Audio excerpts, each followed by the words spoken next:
know what he know. Understand me? He's talking to those who know what he know. And he doesn't even know better than them.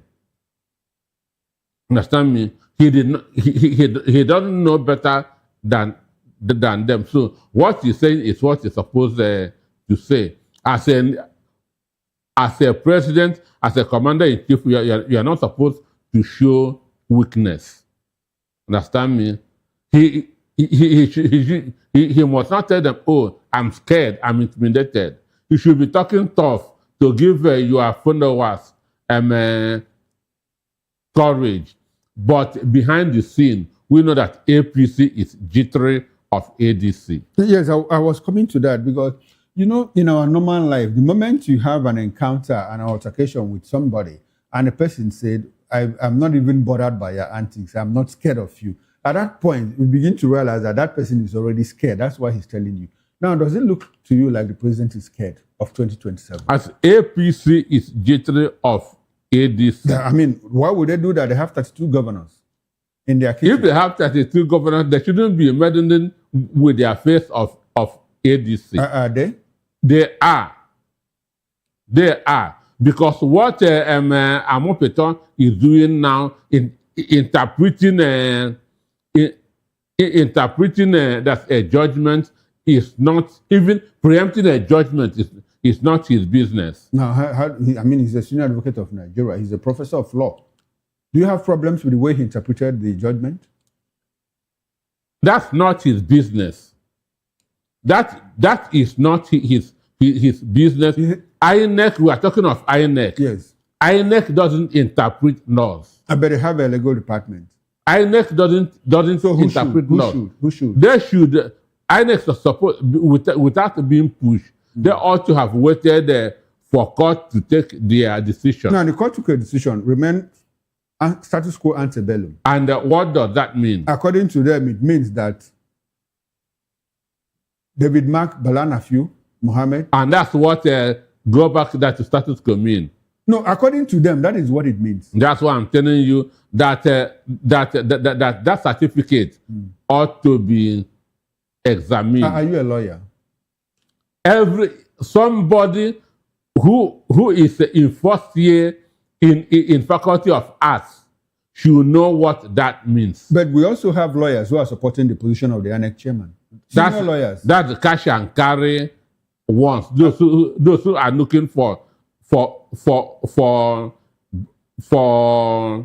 something from the president. If the judgment had, if the decision had gone the other way, the people on the other side would say, well, these lawyers that are supporting this is a simple thing. Simple according to you. Go back to status quo. Okay. Go to where things before you came here. Okay. That's simple. Even my grandmother can interpret it. My grandmother can interpret what status quo antebellum means. That it means. So it's not it's an everyday word. It's an everyday word.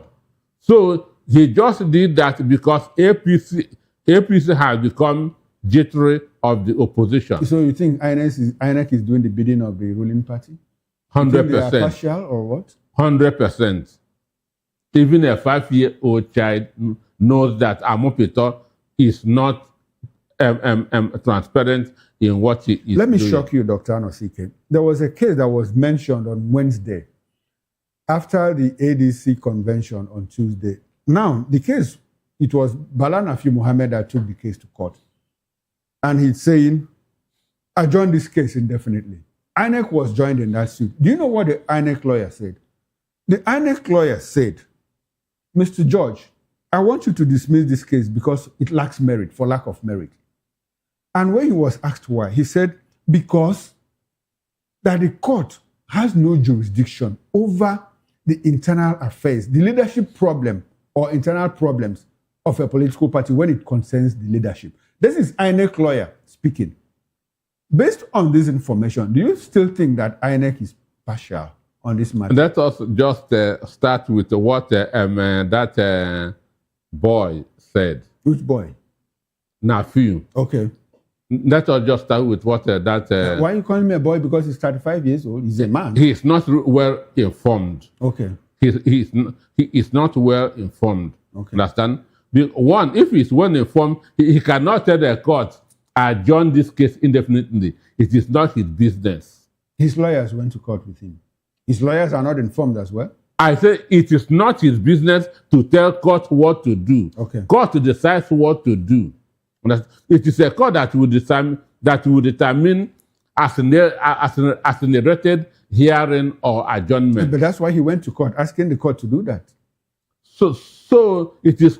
That's why I say he is not well informed. Understand? So the issue is this: that there's a INEC has seen that they should be careful.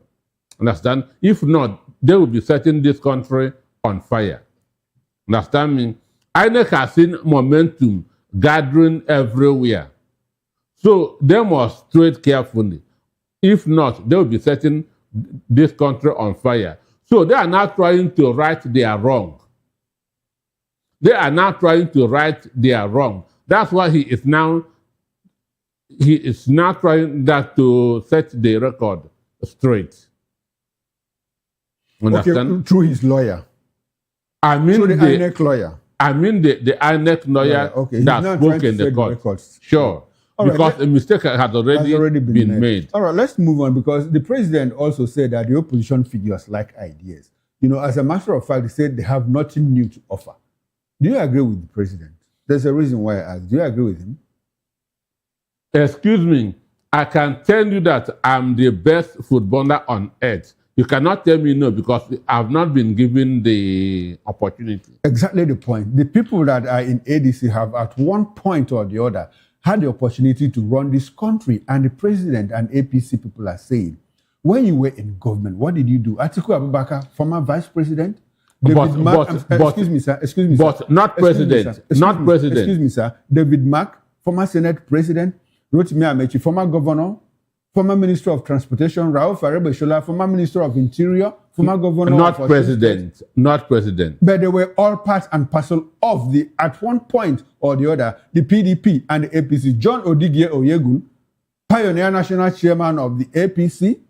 What new thing are they coming? None of them has become the president of the country. Okay. None of them has become the president of the country. Okay, so you think they didn't have input in the government? Understand me? None of them has become president of the country. So we can join them. If Jonathan comes now, then somebody can tell him, can ask him, when you were in the office, what did you do? Okay. And not a vice president and not a governor. The president is the commander-in-chief. All powers are vested on him. Understand me? So Atiku can tell you, I have not had the opportunity of becoming the president of this country. Okay. If I'm the president, I will tell you what I can do. So let's assume that the Obasanjo government was a successful one. Will Atiku Abubakar take credit for that government, or is it only Olusegun Obasanjo? Nigeria did not vote Atiku. It was a joint ticket. Who did Nigeria vote for? For PDP, Obasanjo and Atiku Abubakar. Nigeria voted for Obasanjo. Okay. They had a running mate. So when they are talking of the 16 million dollar power, whatever, they are saying under Obasanjo's government. Okay. Now we are under Tinubu's government. If this government fails, as it is failing now, it is Tinubu that is failing, not Shetima. Not Shetima. Not Shetima. Understand me? So Atiku has not been president. P2B has not been president. Rotimi Amechi has not been president. So you can only compare two people, two equal people. And understand me? In the country, they say that the vice president is a spare tire. It is what the boss tells him to do that he do. Okay, that he does. Yes. So what they are saying does not make any meaning. It doesn't make any meaning. It doesn't make. How will you assess somebody like David Mark, former Senate president, head of the National Assembly? Mm-hmm. How much did he discharge of his responsibilities as the head of the legislature? Was he able to, check the judiciary and the executive in terms of separation of powers and all of that? How will you rate him? How will you assess him as former Senate president? Did he do well by us? He is not perfect, but he handled the Senate maturely. Okay. He handled the Senate maturely, even though I will rate the eighth assembly higher. Understand? Reason because that Saraki was in the opposition. Understand me? And he was challenging the Buhari government because he's not a member of the party. Understand? So if you are a member of the party, understand, you will abide that's by the programs of your party. And David Mark did not behave the way Akpabio is behaving now. Okay. Understand me? Okay, so he's doing better than Akpabio. By far. By far. More mature. All right. Thank you very much, Dr. Anosike. Now, we've been joined virtually by Comrade Collins Amarin. Comrade Collins is an APC chieftain and special assistant to Edo Governor on digital resources.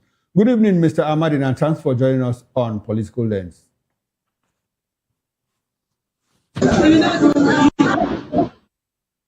Hello, Collins, can you hear me? Yeah, good evening, Mr. Chukuma and Agridi House. Good evening, Collins. Thanks for appearing on my show. I appreciate your presence. I don't know how long you have followed the conversation. Now, your president, our president, yesterday met with members of the Renewed Hope Ambassador, agenda, the ambassadors, somewhere in Aso Villa yesterday. And he told them, the president did say quite a lot. You know what he told them? He told them that, well, he came here to tackle poverty and to build back our democracy. I would like to ask you, on May 29, our president, who have spent his third year in office, 3 years in office, how much has he tackled poverty to your understanding? Can you help us make sense of that? Because the guy say in the studio says that Nigerians are worse off 3 years ago than today. How do you react to that?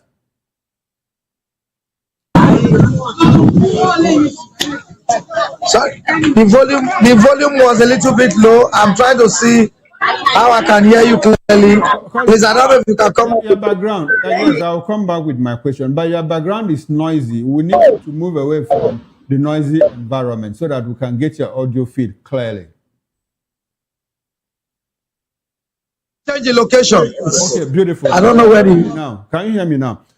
Your president, my president, our president yesterday met with members of the Renewed Hope agenda. As a matter of fact, the ambassadors. And he said quite a lot. He said that he has come to tackle poverty and that he's doing that very well. He also said that he's going to build back our democracy, to build it up. And I'm asking you, the guest in the studio here says Nigerians are worse off today than they were. In fact, at the inception of this administration, 3 years ago, when Muhammad Buhari handed over to him.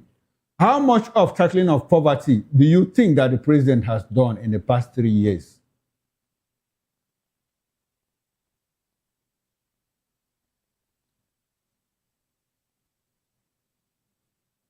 Collins, can you hear me? You are freezing at the moment. I can't get your audio feed. Well, unfortunately, our network connection with Comrade Collins Amari is floppy, it's freezing, and so we can't get his audio feed clearly. So we have to come back to the studio. Collins, can you hear me? Trying to re-establish connection with you. Collins, can you hear me? I can hear you. Can you hear me, please? I can hear you loud and clear. Better now. Okay. Should I repeat the question? Yes, please. Can you come up? Okay, now please. The president met with members of the Renewed Hope agenda yesterday, the ambassadors, and he said he came here to tackle poverty. In the past 3 years, how much of that has he done? The guest in the studio here disagrees with him. He says Nigerians are worse off today than they were 3 years ago. Can you help us get some context to what the president said, his position on tackling poverty? Yes, thank you very much. President Abu said what he said. He probably did not mince words. He's very confident, very sure that he has done his best to assist alleviate alleviating poverty. First, how do you make sure poverty and starvation, is being eradicated, if not completely, but to a very minimal level? First, we knew and understand the fact that there are system and reform that should happen that will help to actually bring about succor, to the economy and to the SME, the small scale businesses. And also, first, by doing that, there are a lot of dividends that had come up. If we are factual and sincere, you will agree with me that the president brought our initiative and the school fund to assist the downtrodden in assisting their education, and automatically that the parents who would have been going AYZ to funds for their children or their walk to school, that area was being assisted, and if not 100%, but to a very high level percentage. And two, you will agree with me that the development of industries like Dangote refinery and some other industry that have come on board have also been able to engage the locals, at the level of employment and appointment. And also the government itself have been able to open the doors through which state government and what have you cannot go into a major project like capital project, which the ordinary citizens have been employed. Like in Edo, for example, when Edo have become the center for constructions and reformations in whether it's in infrastructure, by so doing, the ordinary people are also the people working in this level. Employment have been generated, and people are working. Yes, we agree that the world itself have been going through a lot of economic quagmire, but also to tell you that if not for the reform that the president have been going through, Nigeria would have been worse off by now. If you visit many countries, whether in Europe or countries, today the level of poverty is very high because of the crises that have engulfed the world, as it were. So Nigeria actually is just a victim at a certain level of the crises that have engulfed the world and also affect the economy and relationship with countries or states in internations. But however, the same presidency have been able that today we are saying, yeah, there is hunger. But the hunger that we are experiencing today is not as bad as what others are experiencing across the world. But just to say that opposition will never agree with any of the measures that the presidency has taken so far. If we want to do more, I think Nigerians should also ask questions to the local government and to state government and asking them what are they doing. Today, even before now, we had situations where salaries can be paid. But today, people who receive salary automatically can also maximize and use their salary to the benefit of their family and their people. Unlike when people were being owed 6, 7, 8 months of salaries and they were not being paid. And still, we were also crying of same hunger. If you will cry of the same hunger yesterday and still at that same yesterday, you were unable to receive salary, and today you can get salary even when you agree that it's not the best or we wish for. But it's not something that is just a real problem of the center. Government is centralized. Because it's centralized, both the local, the state, and the federal will play their own part simultaneously. Okay, but when one part is doing its part, other parts should complement that effort. All right, so colleagues, I'd like to ask you, anytime that we ask APC chieftains and members of the APC like you what the government has done, they are quick to say many things. And when you ask them, can you list them? They are quick to tell us about NEL Fund. Now, before NEL Fund made on the scene, weren't Nigerians going to university or what? And how many more people have gone to university because of NEL Fund, using NEL Fund track? And when you talk about the employment rate, you said Dangote. Dangote is employing people. The unemployment rate has not fallen. As a matter of fact, it's increasing. At last count, we have over, you talked about SMEs. At last count, we have over 7 million businesses close shop in Nigeria. Are you aware of that? How do you react to this? Every time NEL Fund, and beyond NEL Fund, the next thing you people mention is Lagos-Calabar Coastal Highway. Let's leave these two things. Can you mention more that you have done in the past 3 years? Yes, very much. You know, ordinarily, a house is not built in a day. Okay. 2 years or thereabout is not enough for the president in the foreign exchange, you will agree with me, is part of what has also brought up, even with the issues that have engulfed the world today. The foreign exchange for over 6 months has still been consistent. Unlike when it was growing in high speed, Nigerians were crying that foreign exchange rate was so high and that brought about poverty. But these have been able to be sustained for a while. Collins. We must understand that. All right, Collins. Running This administration inherited our exchange rate at 380 naira per dollar. How much is it now at last count? Over 1,300. Sometimes it fluctuates 131415. How do you react to that? Is that when you say this administration, are you saying Buhari's government that Buhari inherited these statistics you have given us, or you are saying? I'm talking about Bola Ahmed Tinubu.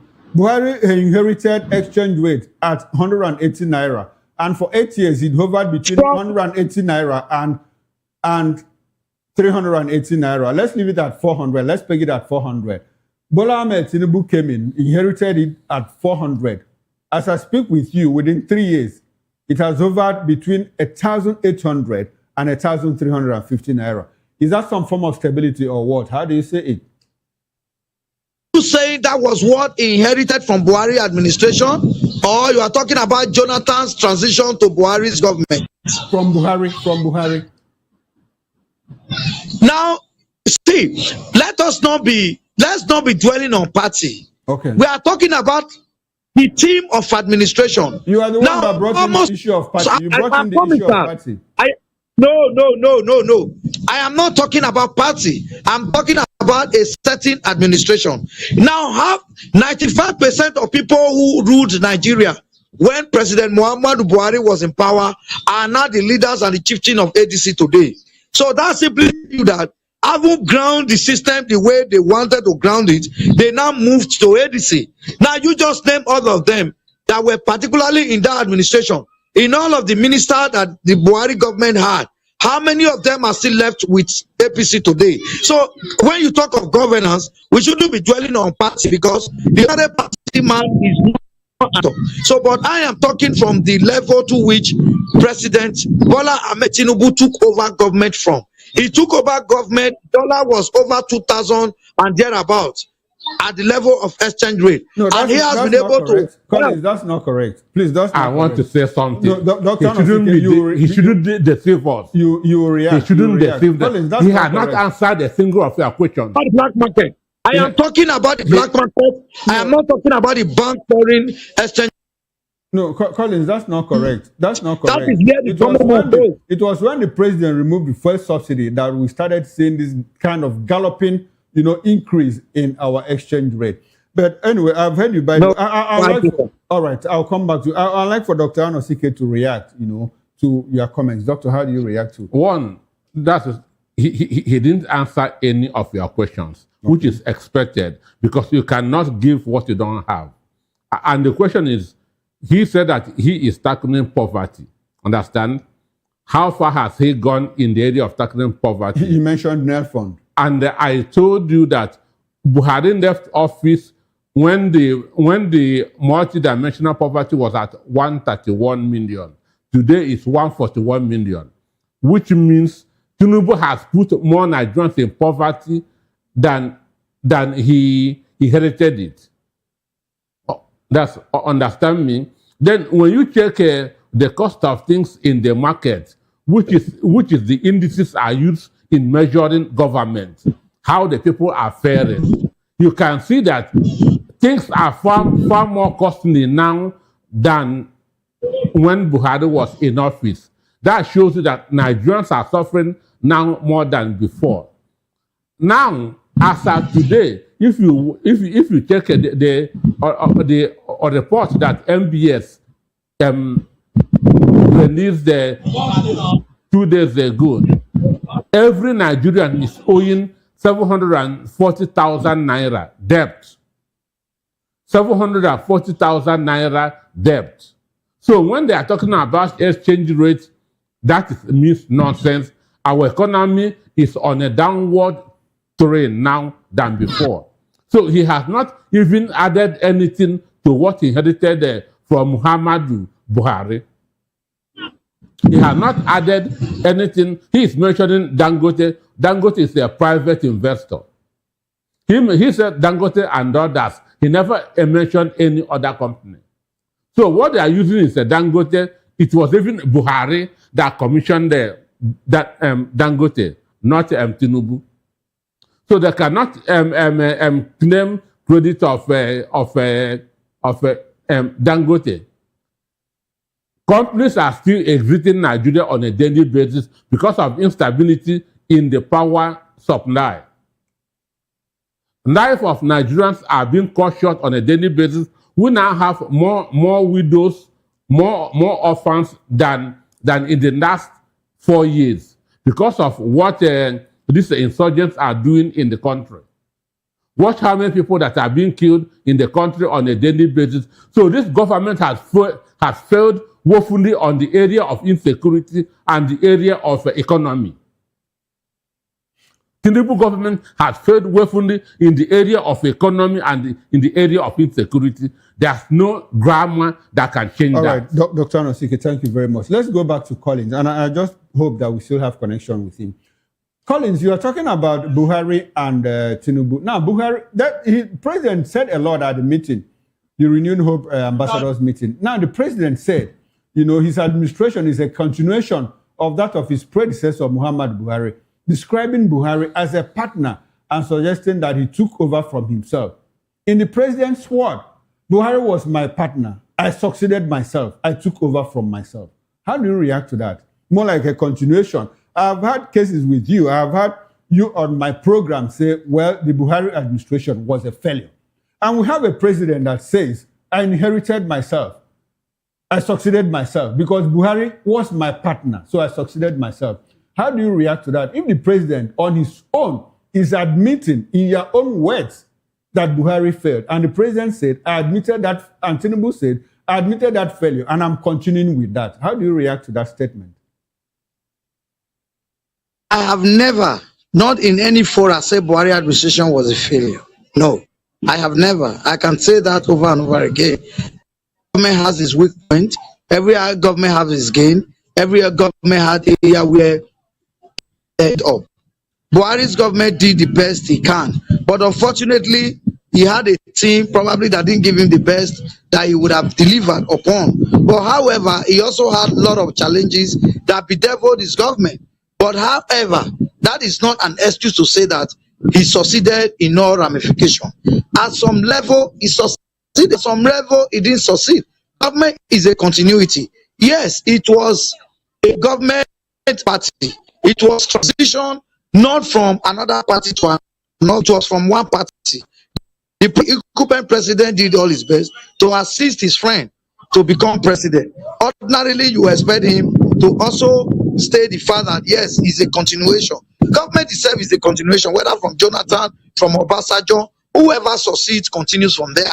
But not to stay the fact that we can't stay the obvious. The obvious that there are areas already in the area of infrastructure. You will agree with me that this president did not only just come in there as a mercy, but to ginger his team of infrastructure across the state. There are a lot of federal roads, federal institutions that have been worked upon. Nigeria itself had needed a reform holistically. All right, Collins, none of the agencies, can you use like 30 seconds? Have been working. Okay, all right, Collins, can you use like 30 seconds to mention a few of the federal roads that are undergoing construction or reconstruction? Let's move away from the Lagos-Calabar Coastal Highway and move away from the Badagry-Sokoto Federal Highway. Which other federal roads within the country are undergoing rehabilitation at this moment? Benin Lagos Express Road had been on total overhauling and reorganization. For how long? When I mean reorganization, I mean redesign and restructuring. That road today, you can bet anybody that applied that road since Asiwaju came on board, you will fly from Benin to Lagos in less than 3 hours. You will be in Lagos. Then you come to the Benin Abuja Highway. That is the same road. I am coming, Collins, I'm coming, please. Please, we're out of time. That is the same road that people traveling from the southwest to the eastern parts of the country, to south parts of the country, spend 3-4 days on that same road. Are you aware? During the Christmas, December. during the Yuletide, are you aware of that? No, that is not true, sir. Between December and now, yes. Even between that December, even I fly on the road too. Okay. It's not all the time one you fly or something. I also use that road. I also use that road in March. I went to the east and I used the roads. I spent like 3 hours in Assam. Now I spent like 4 hours. I spent like 4 hours in Benin City. You are on state. Mr. Chukuma, I could recall at the point you said you rode, that was when we had the issue of insurgency blocking some part of that road at that time, that led to a great lock on that road, and that led to why you spend hours. So by today you can take your camera through the road and see for yourself. Then you talk about the Benin Expressway. As I talk to you from the axis of King Square, right in center of Benin City, straight down, going toward to Bayelsa, is being worked upon, and the road is unstoppable. Okay. The job has been Collins. a continuous job up to now. Then you go to Lokoja, Aunchi Expressway, leading from Edo North straight to it's been ongoing, and the job is a non-stop. I hope that Nigerians that are listening to us will be able to confirm all that you are saying. Unfortunately, we're out of time. We need to return to the studio here so that Dr. Anosike will have his own take on the issue of I succeeded myself. How do you react to that? My government is a continuation of the Buhari administration. That is politics. Okay. That is politics because Buhari people are not happy with what is going on. Okay. So he just wants to give an impression that he's still continuing with Buhari's government. What people call the CPC block in APC. Understand? Sure. Okay. They are not happy, just as most Nigerians are not happy with what is going on. Or the Buhari team in APC are no more in APC. So they are moving away. So he just wants to see a way of carrying them along. If you take even the National Security Advisor, every other person has been saying that Tinubu inherited a dead economy. That's their word. Understand? That Tinubu inherited a dead economy, that Buhari made the economy, and Tinubu is trying to rebuild it. But he knows that Buhari people are not happy with what is going on. So that's a way of trying, if he can carry them along, but it is too late. So opinions have been made. Opinions have been made. All right, then, thank you very much, Dr. Anosike. Mr. Collins Amarin, can you take 30 minutes to give us your concluding thoughts as quickly as you can?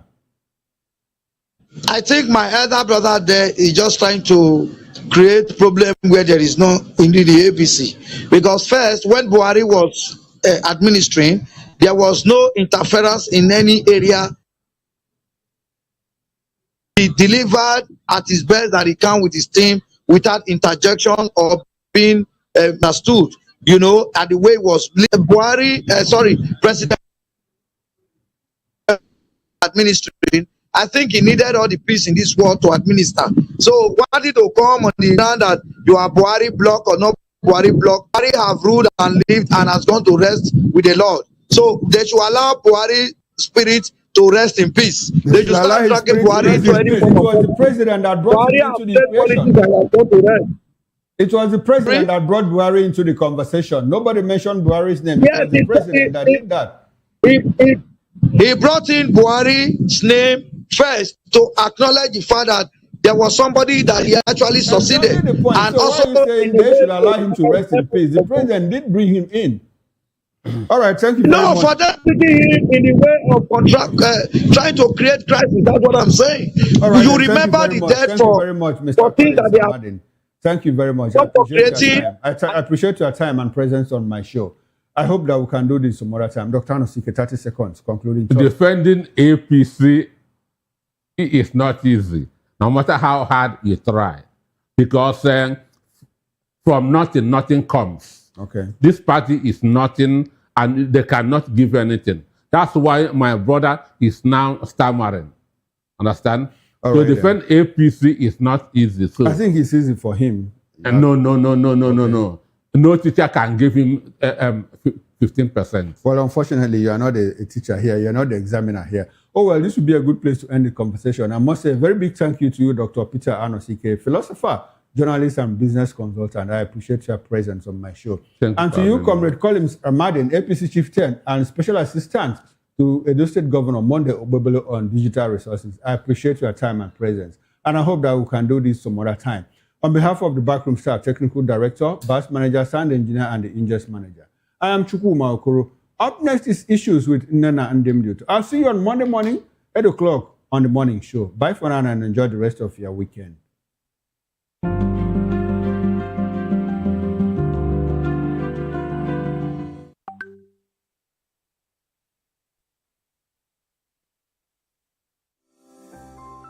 Vop TV. Now you have more than a voice. To know the happenings in the maritime sector, join us on the program Maritime Frontiers on Vop TV as we discuss key areas in the maritime sector from aquaculture, maritime transportation, maritime labor regulation, oil and gas exploration, ferry and passenger insurance, marine pollution and prevention, port operations, and lots more. Maritime Frontiers, exploring Nigeria's blue economy. The red carpets, awards, the razzmatazz, music, fashion, interviews, and more. Spotlight on Voice of the People Television. Let's feed you with all the juicy stories in the global entertainment space, bringing you the glitz and glamour as it is hot. Stay tuned to Spotlight, 1 p.m. Monday to Friday. Spotlight on Vop TV. Entertainment like never before.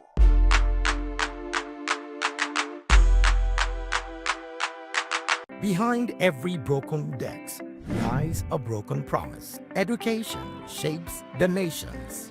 But who is asking the right questions? Introducing Edu Dialogue, the show that goes beyond the surface, exposes the cracks, the corruption, and the silence in Nigeria's education system. Edu Dialogue, Saturdays, 3 p.m., only on VOP TV. We break the biggest stories, from missing funds to policy failures. We ask the tough questions and demand real answers. Edu Dialogue, this Saturday, 3 p.m. on Voice of the People Television. Nutrition experts are emphasizing the importance of healthy eating in preventing disease and improving overall well-being. At an event marking World Registered Dietitian Nutritionist Day in Lagos, stakeholders highlighted the role of balanced diets, proper portion control, and reduced consumption of processed foods in tackling rising cases of lifestyle-related illnesses. They say nutrition also plays a key role in energy levels, cognitive development, and productivity. Is when you get your diet right, you are physically and mentally alert, which you know that eating healthy is one of the master key of good health. Down to the hospital setting, they come in as clients. We have those on admission across board, from cradle to geriatric, which is the elderly people.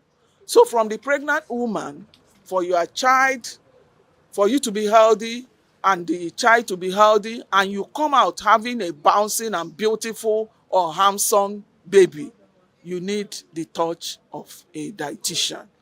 That is in terms of a promotion of good health. Experts also stress the need for greater awareness and the integration of dietitians in healthcare institutions across the country. We need to improve on our policy. We need to improve on our policy. We need to make sure that food is one of the highest allocation is given to food in the policy. 1, 2, during the policy for nutrition, nutritionists, dietitians should be included in this policy making table. because we are the ones that actually knows where the feet is pinching. We are with the grassroots. We know them. We see them. They come to us. Some of them, we know the reasons why some of this thing is happening. So with this, we can actually tackle this thing. The second thing is that we need to train more of nutritionists and dietitians in Nigeria. They add that promoting healthier food choices remains essential to building a healthier population. And the message we have out there is that nutrition is the bedrock of healthy living. If we talk about people being healthy to go about their businesses and being away from disease, out of disease, you have to make your nutrition a top priority in your life. So when you get the nutrition right, it takes care of every health condition as well as healthy living. With the growing concerns of lifestyle-related illnesses in Nigeria, the conversation is drawn towards the role of nutrition in our everyday lives and everyday habits as well. For many, the conversation is really about awareness and better living. I'm Prince Peters from Voice of the People Television. In a world where truth is the ultimate power and opinions scream the loudest, it's time to wade through the noise. Hunger no get tribe! Hunger no get religion! And scan the human interest and trending topics that matter. Stay tuned to The Issues, your plug to the stories making the buzz, from politics to science and technology, social justice, and more. Let's tackle the tough questions and expose the truth. The Issues, on Voice of the People Television, Mondays to Fridays, 8 to 9 p.m. The Issues. Don't just react, understand. This is Health Check, your weekly guide to better living, smarter choices, and trusted answers. From everyday wellness to urgent health issues, we've got you covered. Health Check, only on Voice of the People Television, where your health has a voice.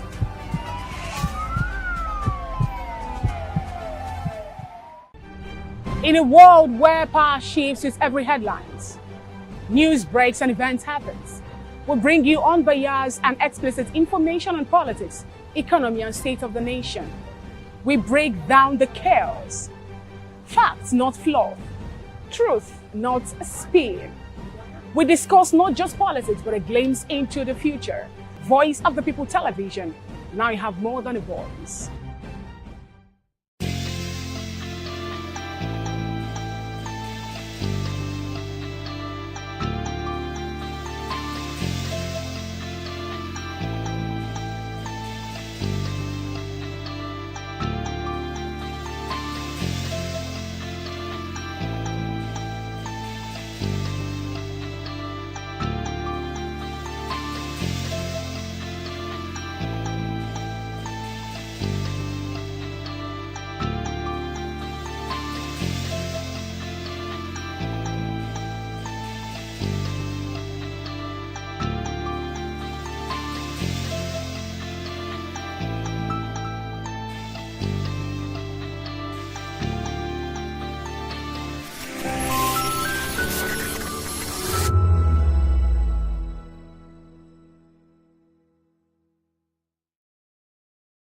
We encourage you to click on the like button and subscribe to our YouTube channel. We are Voice of the People TV. Also follow us on all our social media platforms. We are at Vop TV Live. Visit our website www.vop.ng for fresh and trending news. Also watch us live on SLTV channel 264.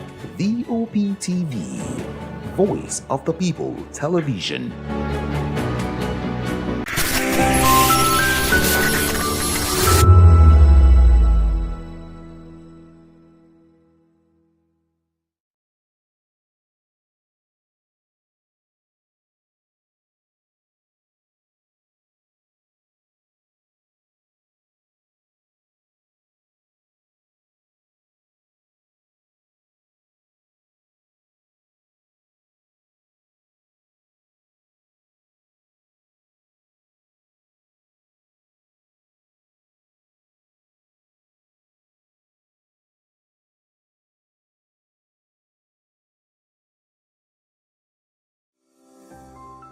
VOP TV.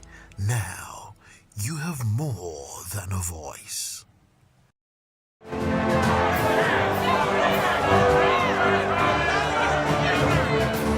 Do you want your voice to be heard? Do you know that you matter in the scheme of things?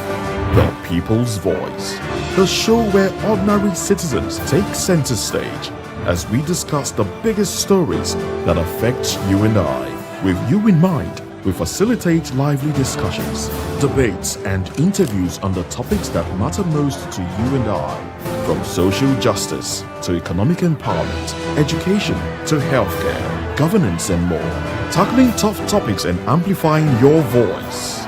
Join the conversation and make your voice count.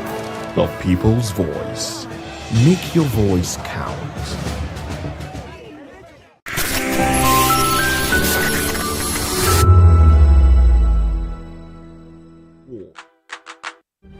In a world where power shifts with every headlines, news breaks and events happens, we bring you unbiased and explicit information on politics, economy, and state of the nation. We break down the chaos.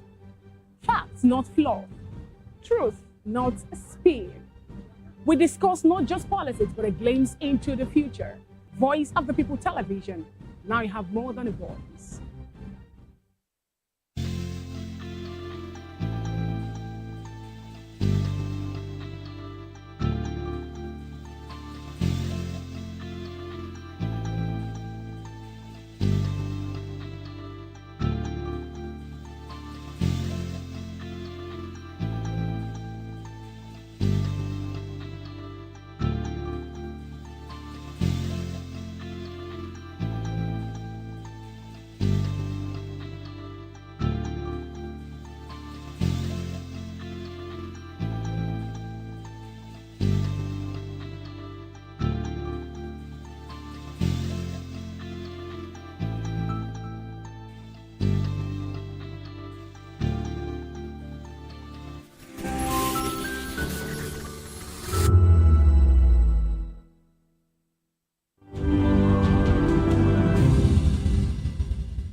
A very good evening to you and welcome to another exciting episode of the Issues and Voice of the People Television.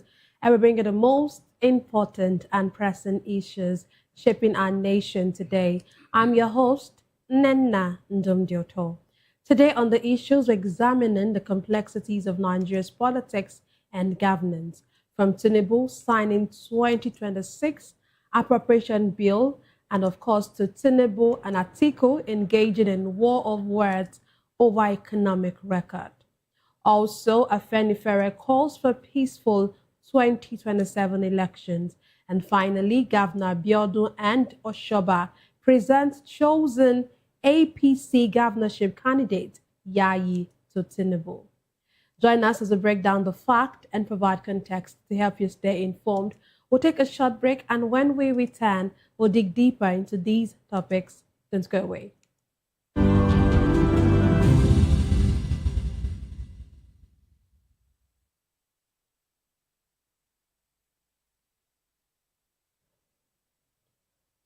Glad to have you join us. Let's dive straight into today's discussion. President Bola Tinubu signed the 2026 appropriation bill into law, which provides for an aggregate expenditure of 68.32 trillion naira. The president also approved an extension of the 2025 budget implementation period from March 31, 2026 to June 30, 2026. The 68.32 trillion naira budget for this year earmarks 4.799 trillion naira for statutory transfers and 15.8 trillion naira for debt service. It allocates 15.4 trillion naira to recurrent expenditure and 32.2 trillion naira to the development fund for capital expenditure. With capital expenditure accounting for about 50%, the presidency said 2026 budget underscores the administration's continued commitment to economic stability, national security, infrastructure development, and inclusive growth. 2026 budget represents an increase of 9.85 trillion naira over the initial proposal of 58.47 trillion naira that the president submitted to the National Assembly, and 13.33 trillion naira higher than the 2025 budget.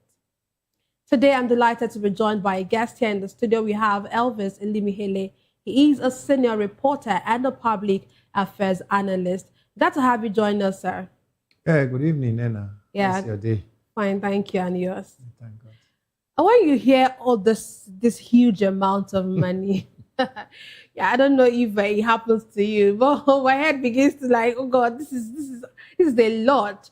But really, a higher amount from what the president had actually, asked first. I think it's like 9 point something trillion naira thereabout higher. I want to get the exact figure. Higher than what he initially submitted to the National Assembly. And now he has finally, signed this. And, not just signing the 2026 budget, he has extended 2025 budget. He had said earlier that he was not going to extend the 2025 budget again. But here we are, having another extension of 2025 budget. When you hear all of this, what does this say about implementation capacity of the present administration? It tells me that we are supposed to be a rich nation. But unfortunately, we are in the hand of bad managers. That's just what it means, Nena. It's not more than that. You see, we are still talking of 2025 budget, now getting to June. And that's because the president just feel, let me extend it so that everybody that budget needs to be serviced will be able to service them as expected. So now, as from June, the 2026 budget will kick off, which is half of the year. Probably by this time next year, we'll still be running this 2026 budget while we are awaiting 2027 budget. That's the election year, so anything can happen. If this administration is not coming back, which means there's going to be an issue in that manner because we are going into election. So if APC is not in the saddle again as the leadership, in the saddle of the leadership of this nation, it means this shift, that this extension we keep getting from Tinubu's administration is going to be altered. We don't know what the new government might say, but if they come where they continue from where they stop, then it also tells me that, you see, the difference between that 2025 budget and 2026 budget is about 13 point something trillion. That's huge enough. And you will not agree with me that all these differences and all this humongous amount of money we are mentioning in the studio this evening, how has it affected your life and my life? That's a big question. We keep hearing these figures. Nigerians keep, swallowing them when we hear them. And at the end of the day, we remain where we are. We don't know how this figure is affecting the life of Nigerians. We still remain as very poor nation. Nigerians can still not feed, cannot go to bed with empty stomach. So, but they keep telling us that the economy is working and they are doing well. Then we hear that what the president submitted before and what the House now, adjusted it to, and which the president has also assented to now, it has about 9 point something trillion difference. Are you sure? Are we sure that this one is not including padding? So the amount that is padded in this budget, we will not know yet until maybe by this time next year when this budget will have been winding down. Budget it. There is one organization that monitor budget. Call it budget. Yes. I pray they should be able to give us, statistics of how much actually went to Nigerians' MDAs in this budget by this time next year. That is ministry, department, and agencies. Yes. How much was actually released for Nigerians to actually see that, okay, there were changes. We're told now that the budget is capturing about 50% for capital projects. We can do better. We can do better, Nena. 50% for capital projects, and about 32 point something trillion is earmarked for that out of a 60 something trillion budget. We can do better. So that's why we are calling on the federal government. Whittle down this profligacy within yourselves. Bring it down. Let the budget affect the people more. Let the people be able to at least say, 20 2025 or 2026 was a better year for us in Nigeria, especially now that we are going into election year. What is the ruling party going to use as campaign for Nigeria to actually say, oh, we have done it? They'll tell you NEFOD. That's the only thing they'll tell you, NEFOD. I mean, that has become a slogan. Oh, Nigerians that were not in school. But remember, they've forgotten that it's loan. It's not grant. It's not bursary award. It's loan. They're still going to pay back. That is even when they get the job. We don't even know how, when these children that are involved with this NEFON are going to get the job. So eventually, you see, we are modeling of these things. It is not, if you are bringing out a budget for a nation, one would have expected that that budget is coming to cushion the challenges Nigerians are going through. Now, because of the Iran and America war, look at what Nigerians are facing now. But we have a budget which Nigeria would have been able to say, okay, we have some part of it to cushion some of these that unforeseen circumstances that may come up in the world. But as soon as it's happened, Nigerians don't have shock absorber. It grips us and we are wallowing in it. So when we hear these humongous figures, then it doesn't make any meaning to Nigerians again, because we have been in it and it has never been, we have never felt it. And I mean, this is not going to be a difference. The padded part of this budget, especially this election year we are going into, is more than what we are going to see that will be beneficial to you and I as Nigerians. So there's nothing to celebrate here. Okay, so the capital expenditure, I was actually going to ask you about that, but you had answered a bit of that while you were speaking. But when you look at the capital expenditure, I heard that the capital expenditure is higher than what it used to be. So would you actually say that that's like a plus? If yeah, I know that you said that it's not so much, we can do better. But if you compare that with other budgets, do you think that having it as 50% is like a plus for us for this particular budget that we are seeing now? It would be a plus if at the end of this fiscal year, we are told that whatever is allocated for capital project was actually released to NDAs. Look at ministers started telling us last time that from the capital budget, some of them have not even gotten a quarter of what was allocated to their ministries. What gain does that bring to Nigerians? So we'll begin to talk of 50%, yes, maybe by next year they can do 60% if they are still in power, But how much of this money is released to the ministries, departments, and agencies for them to actually function as expected? We are not talking about the recurrent expenditure, because they want to pay salaries or they fuel their cars, go on their travels and do all those ones. We're talking about, how many roads are in this budget that are going to be tied? How many hospitals are going to be built, whether new ones or the existing one, equipped as expected? How many of these schools that we talked about, Nigerian schools, are now being mocked in the world? Nigeria graduates go abroad, they are now facing another examination because they felt where we are coming from. The standard has actually weakened down, so it is a very disappointing level. How many of them, are in this budget? At this budget, you can talk of because the capital expenditure of the budget was so high last year, that is why we are able to do this. Because at the end of every year, Nena, you are supposed to give the percentage, the workability of that budget for that year, the percentage. We had 70%, we have 80%. This budget of 2025 worked, at that level of 70%, 80%, or 90%, because budget formation goes through four formations. You have to first of all conceive it. Then by the time you conceive it, you plan it, then you have to go through authorization. That is when, he has to go to for defense and all that. Then he has to go through execution stage. That execution stage. How many percentage of Nigeria budget actually, been able to garner? So 70, 80, 90% of this budget was so workable. We had 80%, we had 70%. Then he has to go, the last one, he has to go through accountability. How many ministers comes to account for what they were giving in every fiscal year in their respective ministry? If they account for it, how did they affect Nigerians? Do you understand, Nena? These are some of the things that we should be talking about. It's not just coming to real out the figure. Every year we keep hearing figures really that. But how has it affected Nigerians' life? You and I, who are supposed to be, saying, oh, this budget that the federal government released this year is for us. But you know what happened? They use it to service themselves. Even the few contracts that are going to come out of this capital expenditure you are seeing, Nena, is going to be, they award this contract among themselves. The contractors who are registered contractors of in this nation who are supposed to pay that tax as and employ Nigerians because the economy is working, because they have contracts from the federal government. Many of them don't have opportunity of even having these contracts.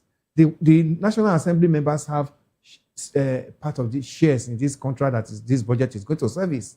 The ministers themselves have shares in it, and all the DGs of the different parastatals and agencies have shares in the contract that is going to come out from them. So it's not evenly distributed. It's still in the hands of the same people who gave us the budget, and they still know how they share it among themselves. And at the end of the day, we just discover that it revolves around the same circle. It's not evenly distributed. And when budget is not evenly distributed, Nena, it brings poverty. And that's why we are where we are today. So there's nothing to be celebrated here. If I hear you correctly, you're actually saying that one of our biggest problems as a nation is implementation, and of course, execution. Because most times we are not even sure that this money is getting the MDAs. And even when they get to the MDAs, there's no accountability system for us to even know, okay, this is how much was given and what was it used for. We saw how, I think, just when we're talking about how the 2025 budget went, when they had to come to the Senate, how most of the sessions went rowdy. They had rowdy sessions, and then they didn't even do the needful. They just fought over whatever it is that they fought over. Even the legislators don't do their job. Oversight functions. So, okay, this ministry we gave, for instance, 10 billion for a whole year. Let us go and see how much of it has been used and what they use it for. They don't go for oversight function. When they are preparing for oversight function, they are preparing to, and whatever they are going to, they know too well what they are going to receive from them. So when they get there, they give them, oh, you are doing well because they have already settled them. So the oversight function is for them to even enrich themselves. And that's what would have benefited you and I, because if they go there, assess what the ministry has been doing with what was approved for them, and say, you are not doing well. Why is it this? Why is it this? Nigerians will be able to know that. Look at electricity. That the minister in charge of power has gotten budget now for 3 years in this nation. Has it affected you and I? Instead of the budget to uplift the life of Nigerians and give us more comfort, we hear of a great collapse every day. So how do you not just oppose that? Then there is a committee in the House that oversees the functions of that ministry. What have you heard that committee has actually reprimanded that minister since all these collapse have been coming up? Because they know how to, feed them at the back, whether it is affecting Nigerians, better life for Nigerians or not, it doesn't concern them. Provided that committee is able to, we want to come for an oversight function. And at the end of the day, the minister will do the needful, and that oversight function will die. That is where execution of Nigeria budget has always been failing. That execution and accountability has never worked. It is not just, conceiving it and, approving it. Like the president has, assented to it now. It has become a law now. The 2026 budget has been approved. That's not what Nigerians are talking about. We want to see how well implemented and at the end of the day, accountability. And for those that erred against the wish of that budget towards Nigeria, should be shown the way out. And they should be asked questions and reprimanded and made to serve as deterrent to any other person that is coming in there tomorrow as minister. We had a minister in this nation, if I can remember her name now, the Minister for Health, this woman from UI was, I've forgotten her name now. Where that minister Mama got into the office, and before you know, they brought money for her. During Yaradwa's time, and then it came grade. They brought money for her, and Mama was like, what is this? They said it is money that is actually meant for this ministry. They did not tell her that it was the leftover of the previous year budget. At the end of the day, they keep these things to themselves. So every year, 2025 budget, oh, because we have not gotten the 2026 budget is released, whatever that is left in 2025, they not share it. That was how they rope Mama into it. And meanwhile, Yar'Adua's government then has said any money that is left with the ministry on spending the previous year should be sent to the central bank. At the end of the day, when they were investigating it, they said they gave the ministers also amount of money. That was how Mama was roped in. Mama has to leave. But the University of Ibadan, where Mama has always caught her niche, and they know whom she is, said, you are not this kind of person. You were roped in. That's what the minister do. They do all these things. They do, so they just put banana peel. Who are the people doing all this? They are the permanent secretaries. That's why permanent secretaries are richer than ministers. Because they are the ones that arrange the seat for the ministers to stay. And they are the ones that will still pull out the seat when the minister is going. So they know all these things. So they deliberately, make sure that the budget execution is low so that much money will be left for them. And at the end of the day, they share it. All those gigantic buildings and estates you see in Abuja, if EFCC really want to do their job as expected, forget about it. Look, investigate most of Nigeria permanent secretaries. They own those buildings, but they cannot come out and show it to the world because they are serving permanent secretaries. That's why you see some of the estates are locked up. Most of the big buildings are locked. Nobody inside. Their families are abroad. But because they cannot come and put their chest in it, it's my own. Because how will you tell Nigerians that a salary earner owns an estate or have this kind of gigantic structures? That's what we see. So they siphon it. They stringently make sure that they staff the ministry of the fund, and at the end of the day, whatever is left, they carry it over to the next year and share it for themselves. We have seen all these things. So Mama was a culprit in that matter. She was roped in. Professor Adenike Grage. Okay, when we look at this, this recurring budget rollover that we've seen in this particular administration, how does it actually affect investors' confidence in Nigeria? Where is the confidence? If the budget has worked well, we will be talking about that insecurity is curbed. More money will be given to the armed forces and the young men in the in the trenches that are fighting the war, who kept telling us that their welfare is zero. We have seen that their morale is boosted, and that will help to curb the insecurity. You will have also seen that, one, you can put on your electricity in your house, even if it's for 9 hours, 10 hours in a day, you can say, oh, I enjoy 10 hours, I enjoy 12 hours. How many Nigerians enjoy electricity for 1 hour? So how will it boost investors' confidence? You want to drive from Lagos now to your state, you'll be thinking that after maybe about 20, 30 kilometers of good road, the rest to your village is no more road. And when the investors come, wherever they manufacture their product, they must take it to the market. They need good road. Okay, a country as large as Nigeria, one would have been talking that, okay, the budget has been working and we are calling on investors, wherever you are, you can simply rail your products, your goods, manufactured goods to any part of Nigeria. How many Nigerian state capitals are serviced with rail lines, functional rail lines today? These are things that are not, these are not things that are difficult for any nation to do. It's not rocket science, but unfortunately, the Minister for Transportation, you will see the budget that will be giving, not talking of a new 10 kilometers or 20 kilometer double gauge rail that is actually rehabilitated or even constructed within 4 years of his administration. Nothing will come up. But what is the Minister of Work, Minister of Transport doing with all the budget they defend every year in the National Assembly?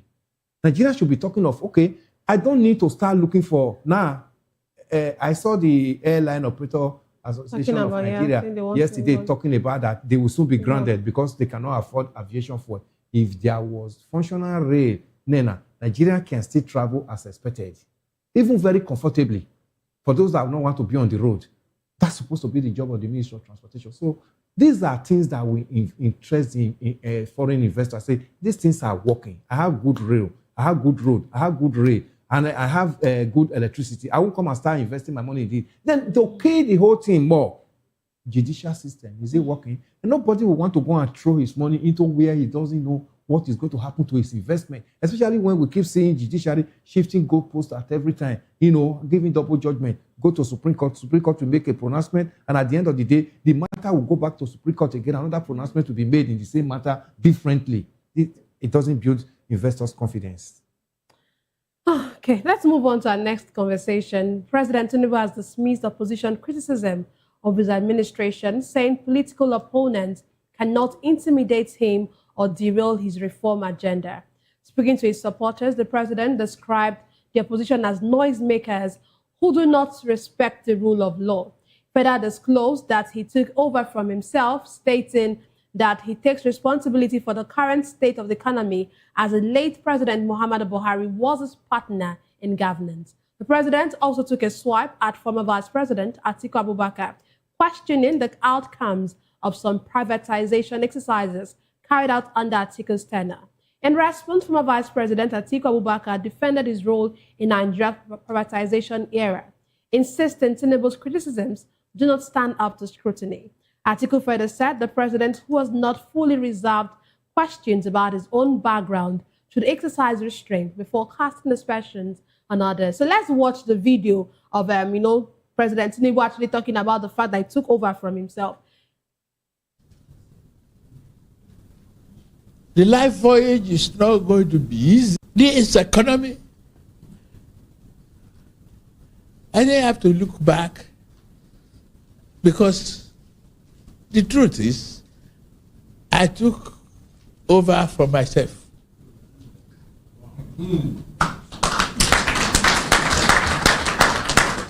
The late Buhari is me. He was a partner. And if I took over from him, is that not from myself?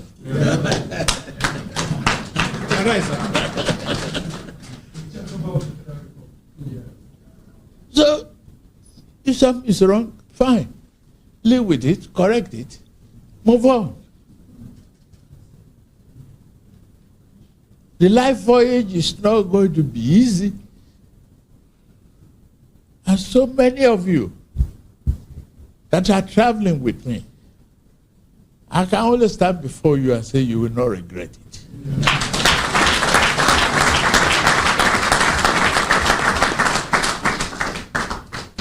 That is why we ask you to renew their hope.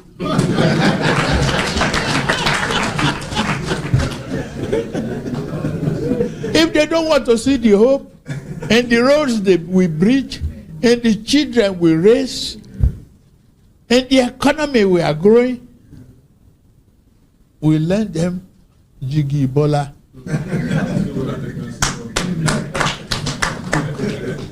We give them eyeglasses.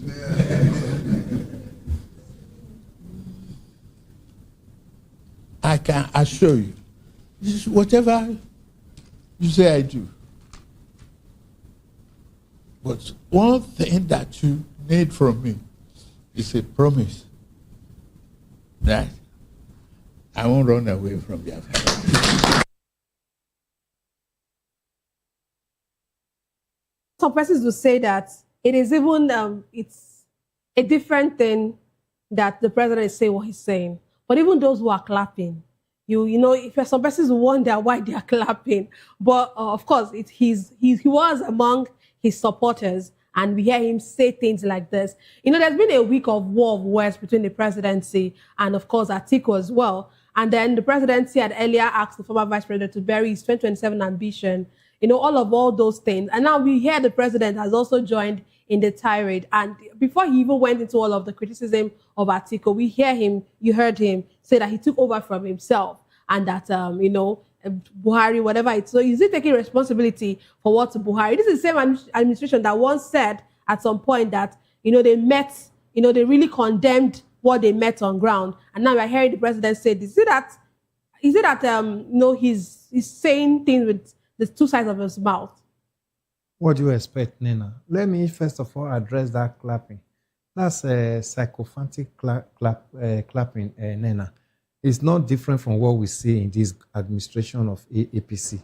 Whether because those people that are gathered in that hall where they are clapping are people that are benefiting from this government. Everything the president said, I don't think there's anything that will move me to be clapping, because I know what I'm going through. You yourself can see that there's nothing to clap over there. But the people that are in that hall, they are the people that are doing the same bidding of the president and them. So that aside, Atiku and president, you know, coming to start washing their dirty linen in the public. Well, it's expected.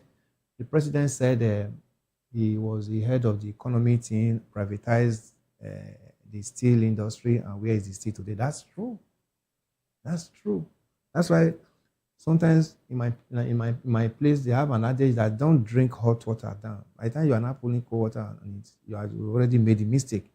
All of them, when they were in INEC office last week, heading that banner, let them APC, let democracy breathe. I told you, the message there, let democracy breathe, that's the one I take out. But the messengers there, all of them have their own trajectories. None of them Nigerian can actually say has actually fared well when they had the opportunity. That's what the president is reminding them now. He's reminding them where they are coming from. Today, you can't just tell me that you have just suddenly become a saint because you are now in opposition and you want this ruling government, this party to go. If you want this party to actually go, give us what you are going to do differently. One of those things that Nigerians would have used to applaud them so much is that they will show greed. That, oh, I know I've been there, and I know too well that my popularity, I can use it to support somebody else to get into that place. That would be a good characteristic of what they are telling Nigerians. Not telling Nigerians now that I must be there, whether you like it or not, which means it is not different. And we are not going to see anything different. It's just mere dummy. The same dummy APC sold to us in 2014, 2015 that led us to where we are now. It's what I'm saying. Because the greed that it must be me is still in them. And that greed, when they come to power, Nigerians are still going to see that ADC may not be the Eldorado if the wrong person come into power through that ADC. So that's what the president is reminding them. He knows where they are coming from. He once gave his political platform to Atiku to contest in 2007 as president, ACN. Amechi was with them for 8 years as minister. Who is new that the president does not know in that place? So when he is now mocking them, he came actually to mock them, yeah? He said they should give them eyeglasses if they say they are not seeing what he's doing. Then if they give you that, you and I, that eyeglasses, will not see anything change different from what we are seeing with our naked eyes because we don't see what they are doing. But he's mocking them. And he's talking arrogantly at them because this president knows how to do that. In 2023, he arrogantly told Nigerians that it is my turn. And he got away with it. He arrogantly told Nigerians that subsidy is gone. He got away with it. He arrogantly told Nigerians that grab it, snatch it, and run with it. He got away with it. He arrogantly told Nigerians, go to court. He got away with it. So what is different? So everything he said here is just to mock the opposition and mock Nigerians. He came to mock us. So forget about those ones that are clapping at what he's saying. They are lineup of governors who are seeking second tenure under his own administration. They are lineup of those ones that want to get a contract or want to be in APC so that their sins will be forgotten, forgiving them according to Oshomole and his team. So that's why they can lock up themselves there and clap, to rub us on our faces arrogantly. So I don't see anything new there. Yes, Atiku headed the privatization during Obasanjo's time, and all the companies, Nigeria companies that are privatized today, how many of them are in existence? There are no more. And look at the reply Atiku's aide gave reply the presidency. Did you see anything there? There's nothing there because there was nothing to defend. There is nothing to defend. I read it. This is my job. When I'm reading, I read it in between the line and I see what I can pick out. There's nothing there. Frank Shaibu. He's a very intelligent person, but it's difficult when you are not defending things that you don't have facts to defend. Yes, if Ajakuta works, today we would have been the manufacturer of a car in this nation.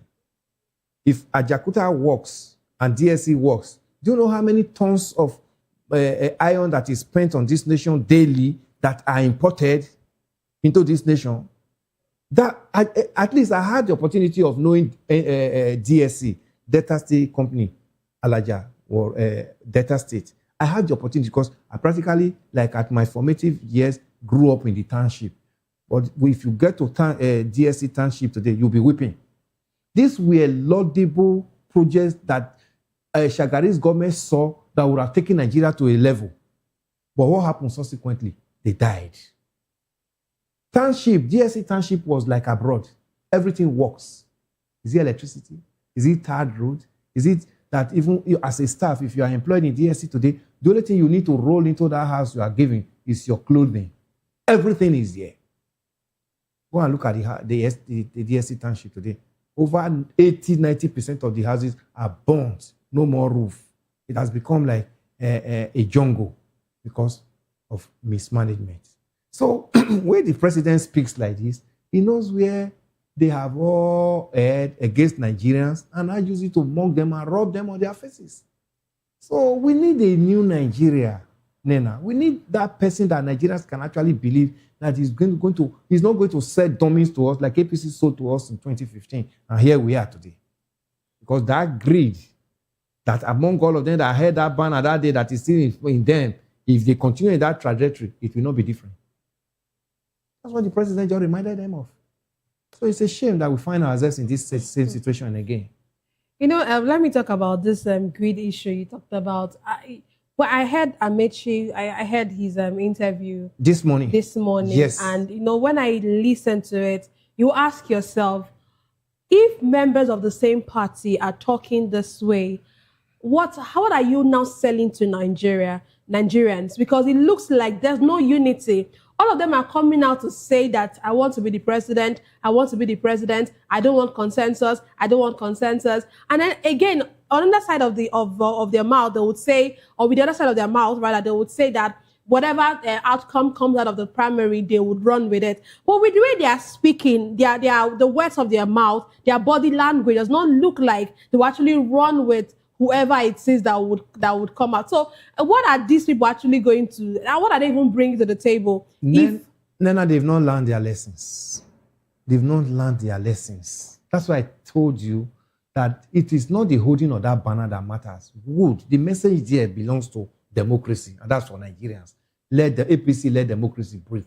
But the holders of that banner, do they actually believe in that message?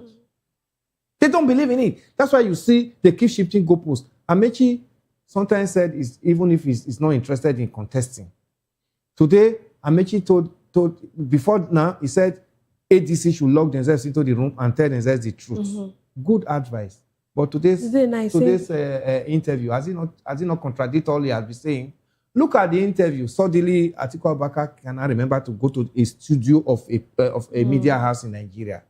Is it now I want to just show that, oh, I'm a good person, I can walk into your studio? It's not honoring Nigerians. It's not honoring the TV station. That's the trajectory of the politicians. When election comes, when they are campaigning, they go to the street and buy corn with common Nigerians and be chewing it. It does not invalidate and it doesn't make us to see that importance in them any longer. After the election, do you see them? So all of them that you see that are there have had opportunity of turning the trajectory of this nation to favor you and I. They did not do it. David Mark was one time third person in this nation on 8 consecutive years, 8 years. Did he make any? What did the Lord he made that one can say today will change the nation?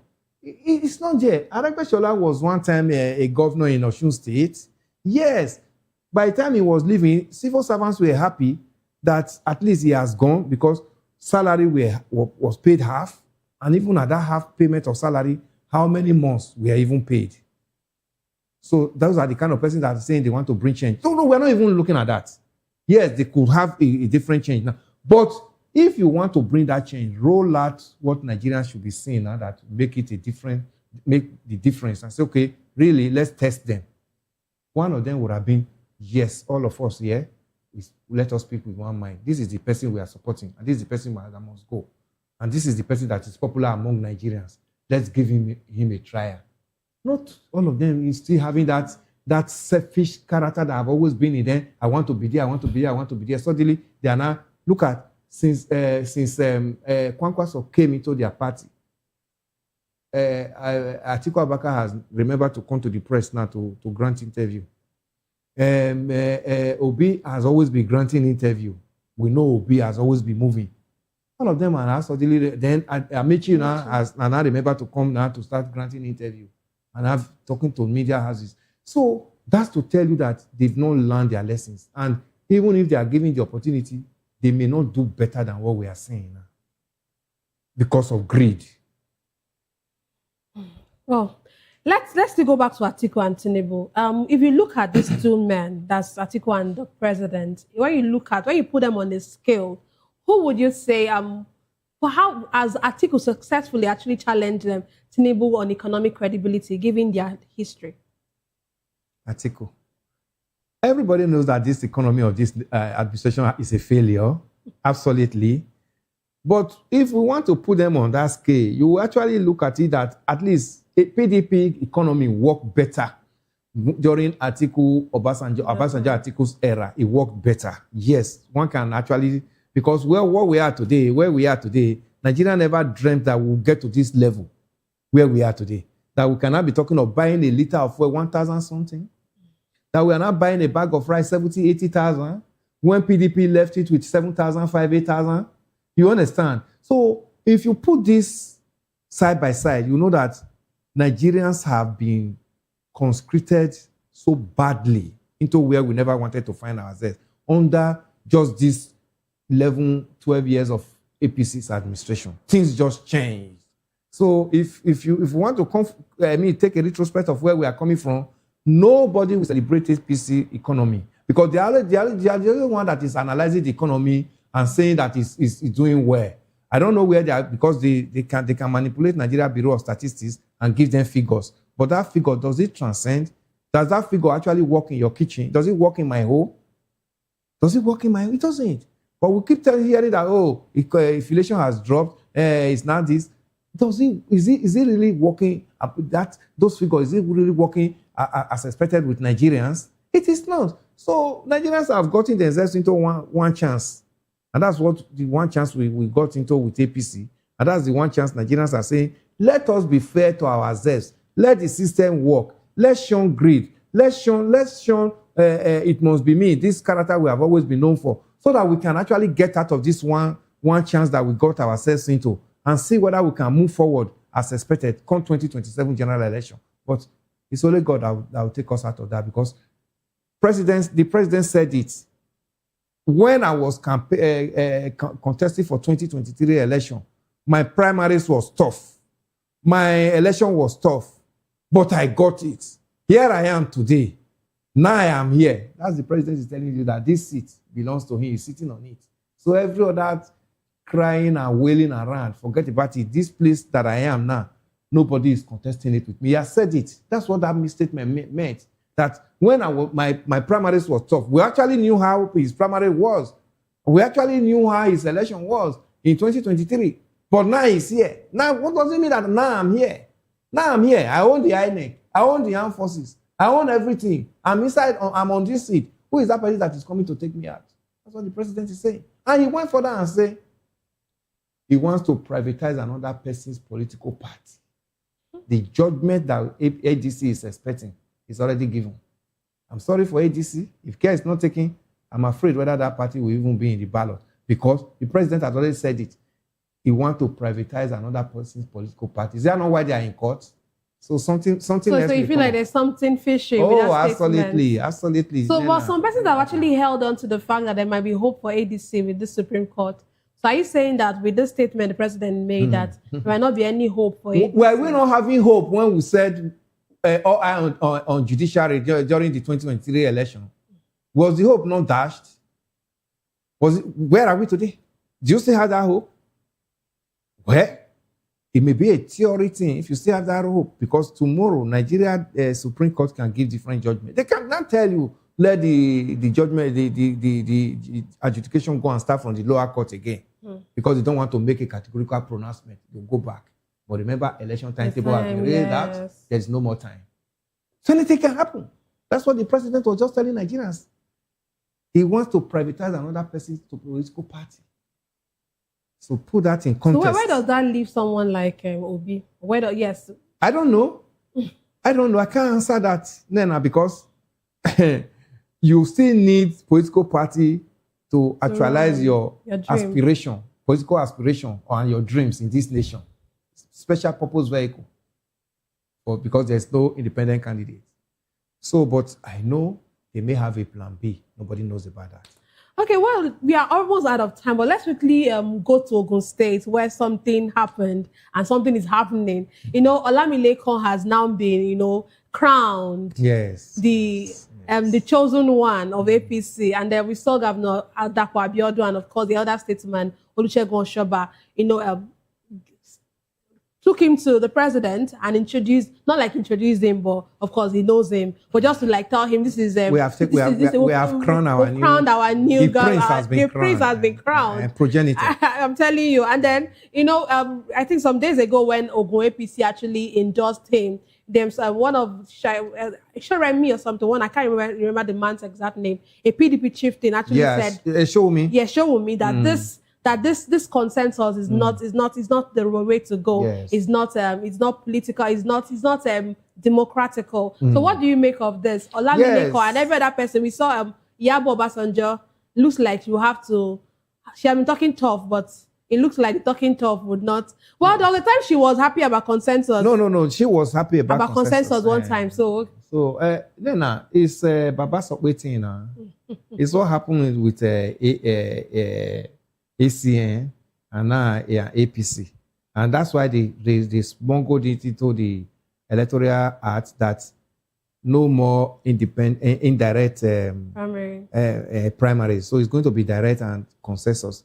But let me tell you, do you know why they can run away with this? It's because of they are turning Nigeria into a one-party state.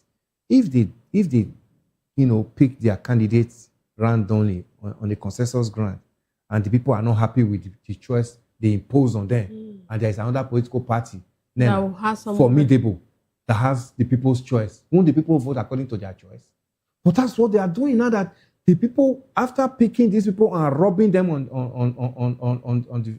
Nigerians, Nigerians will not even have the opportunity to say, okay, I don't like this person, let me go and try another party. That's why we are even afraid. If only them that are in the ballot, they may just go away with it. It's very normal with APC. So but let me tell you, they will not get away with it in most states. Okay. In some states, it's going to lead to an implosion. Especially when they now say, oh, this is the person we picked. Okay, pick the person.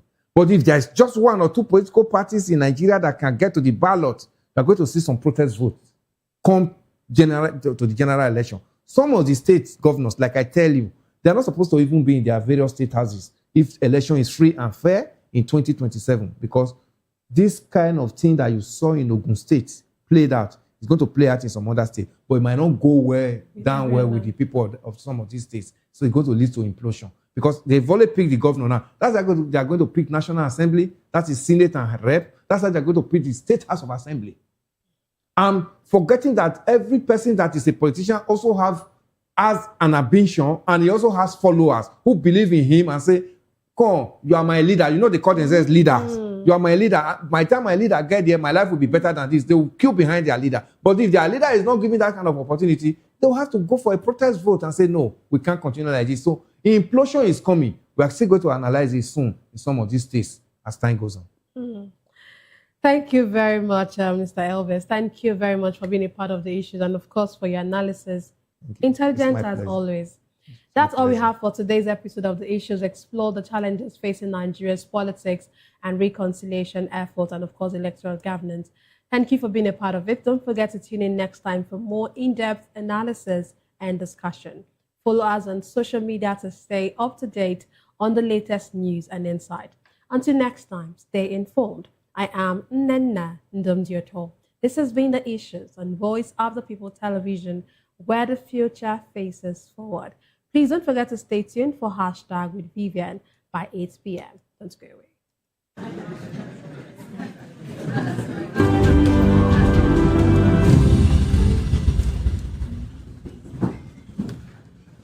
How many pictures do you want?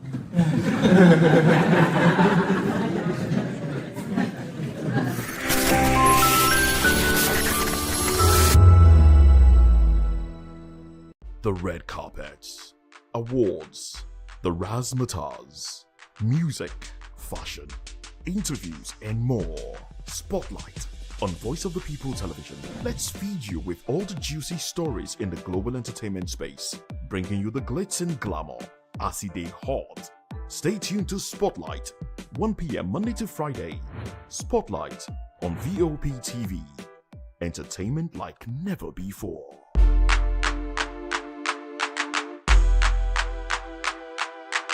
To know the happenings in the maritime sector, join us on the program Maritime Frontiers on VOP TV as we discuss key areas in the maritime sector from aquaculture, maritime transportation, maritime labor regulation, oil and gas exploration, ferry and passenger insurance, marine pollution and prevention, port operations and lots more. Maritime Frontiers, exploring Nigeria's blue economy. Welcome to the locker room, the home of football talk that matters. I am Jerry Apelon. Join us every weekday, Monday to Friday at 5 p.m. Nigerian time, as we share the hot takes and hot debates in the exciting world of football. And joining me are the usual suspects, Ikechukwu and Mayowa, as we break down all the hot takes and everything that's happening in the football. Don't just watch football, live it with us. Catch us on the locker room and Voice of the People television at 5 p.m. Nigerian time. And like I always say, if not 20 minutes off, with the sport. This is African News on Voice of the People television, where we don't just bring you the news, we bring you Africa's heartbeats, the policies that shapes our world, and the economy that determines our future. African News on Voice of the People television. Stay with us. This is Health Check, your weekly guide to better living, smarter choices, and trusted answers. From everyday wellness to urgent health issues, we've got you covered. Health Check, only on Voice of the People television, where your health has a voice.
We encourage you to click on the like button and subscribe to our YouTube channel. We are Voice of the People TV. Also follow us on all our social media platforms. We are at VOP TV Live. Visit our website www.vop.ng for fresh and trending news. Also watch us live on SLTV channel 264.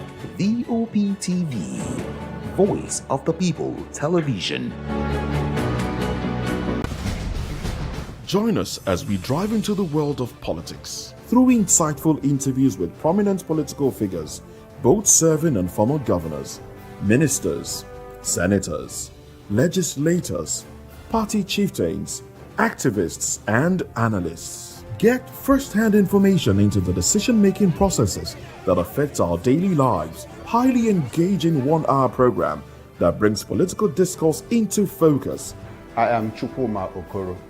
Political Lens, Monday through Friday, 6 to 7 p.m. Join us. In a world where truth is the ultimate power and opinions scream the loudest, it's time to wade through the noise. Hunger no get tribe. Hunger no get religion. And scan the human interest and trending topics that matter. Stay tuned to The Issues, your plug to the stories making the buzz, from politics to science and technology, social justice, and more. Let's tackle the tough questions and expose the truth. The Issues, on Voice of the People television, Mondays to Fridays, 8 to 9 p.m. The issues. Don't just react. Understand. In a world where power shifts with every headlines, news breaks and events happens, we bring you unbiased and explicit information on politics, economy and state of the nation. We break down the chaos. Facts, not fluff. Truth, not spin. We discuss not just politics, but a glimpse into the future. Voice of the People Television. Now you have more than a voice. I'm Sarah Nystrom from Sweden, aka Chief Omobawale, Communication Queen. Keep watching Vop TV. Hi, I'm Samantha Jacobs, representing the States. Miami's in the house, and I want to make a shout out to Vop TV. I'm a humanitarian, and I'm also a rep in the film industry and the art industry. I help dreams come true, and I help you keep on that path. Shout out to Vop TV because you're helping people stay on their path too. Cheers. All right, my name is John Odibo. Keep.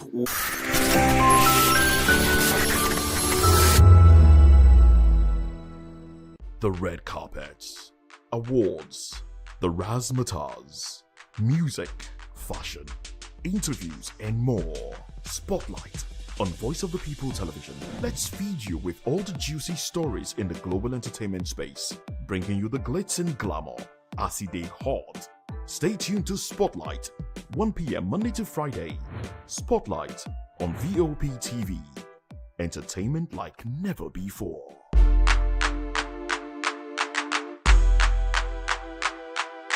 When I first heard VOP, I thought they were talking about me because I'm a voiceover personality. But no, this is Voice of the People TV, and you are riveted forever because this is the place to be.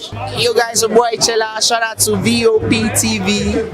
I love you guys. Salut tout le monde, Suspect 95. Là, on est sur VOP TV. On passe un bon temps. J'espère que vous kiffez. On est au Afrima. On est ensemble, VOP TV. Don't see me like a fool because I don't do giddy giddy giddy. VOP, you don't know somewhere from Ghana representing live and living color. Yeah, Beam Nation President. Outside with it. Bless up. Hello, this is Milo from Ivory Coast. Keep watch Voice of the People TV.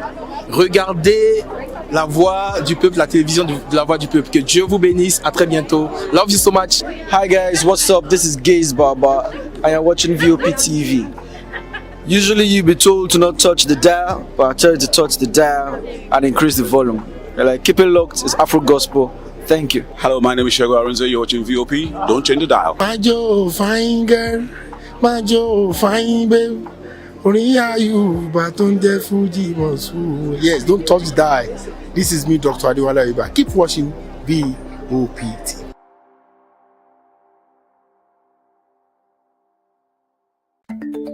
Africa is on the move, a continent of rising voices, untold stories, and powerful transformations. From the streets of Lagos to the heart of Nairobi, from the mines of Congo to the tech labs of Cape Town, the African story is being written every day. Bold, dynamic, unstoppable. This is African News on Voice of the People Television. We don't just bring you the news. We analyze and bring you Africa's heartbeat, the politics that shapes our nations, the economies that drives our future, the cultures that defines who we are, the voice that must be heard. Africa News, Africa's voice, Africa's future. Where Africa speaks, the world listens.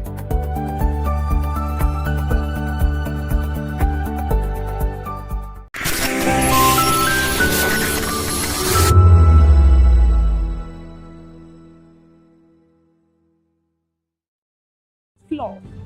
Truth, not spin. We discuss not just politics, but a glimpse into the future. Voice of the People Television. Now you have more than a voice.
Welcome to Hashtag on Vop TV. My name is Vivian Uguche, and this is where we get to tell you all things trending and all things topical.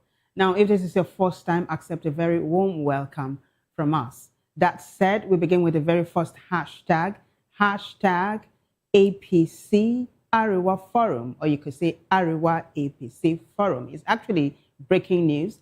Ariwa Forum in Kano State. Today, it was massive. They publicly came out to say they are withdrawing their support for President Tinubu come 2027. And they gave a number of reasons why they're doing it.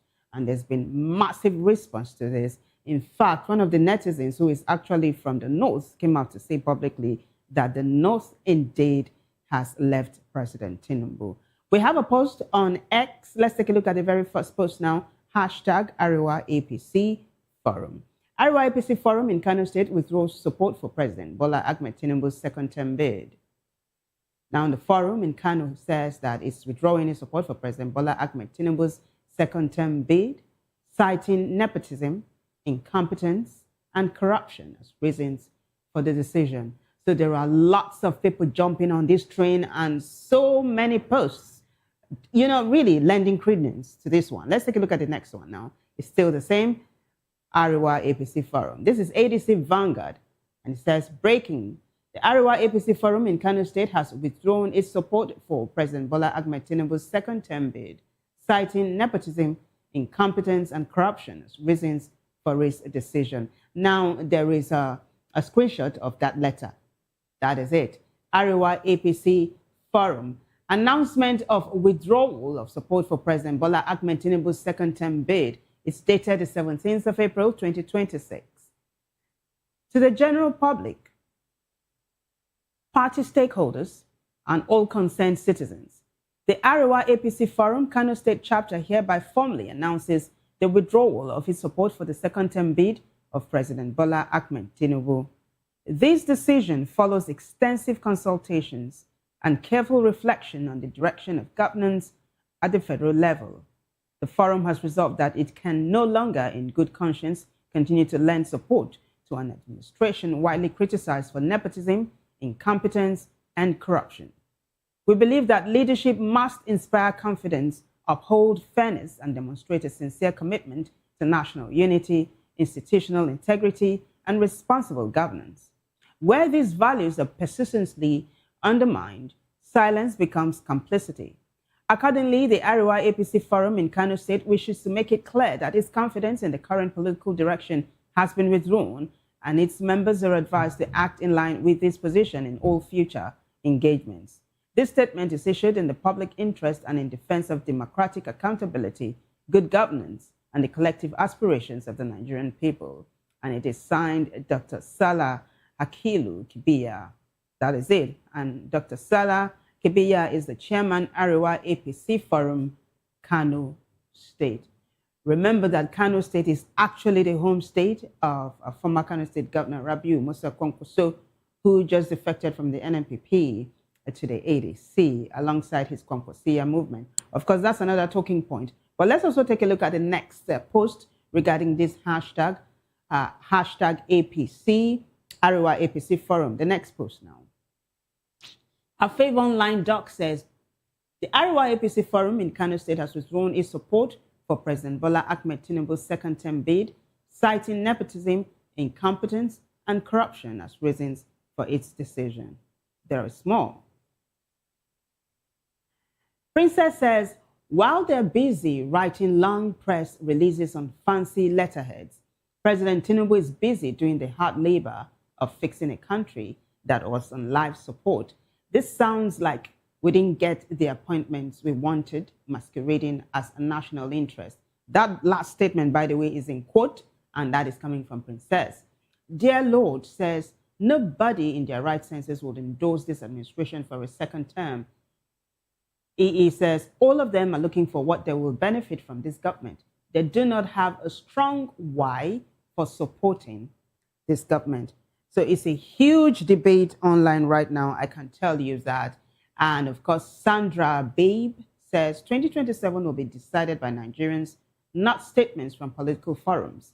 Tinubu's track record and ongoing reforms will speak louder than temporary political reactions. Samuel Sunny Sunday says, leadership isn't judged by noise, but by results. Bola Ahmed Tinubu is making tough decisions to reposition Nigeria's economy for long-term stability. Boy Wow says, I'm more curious as to who they're backing now. So that's what Boy Wow wants to know. So who is the Northern Coalition that's just withdrawn its support for President Tinubu's second-term bid? Who are they supporting? Is the million-dollar question right now. The next hashtag is still along this trajectory. It is hashtag Nafiu Bala Gombe. You know him? He is the ADC factional national chairman. So today, he really divided the internet with this one. He came on board to say that Kwankwaso has no moral grounds to try to mediate between him and his colleagues in the ADC.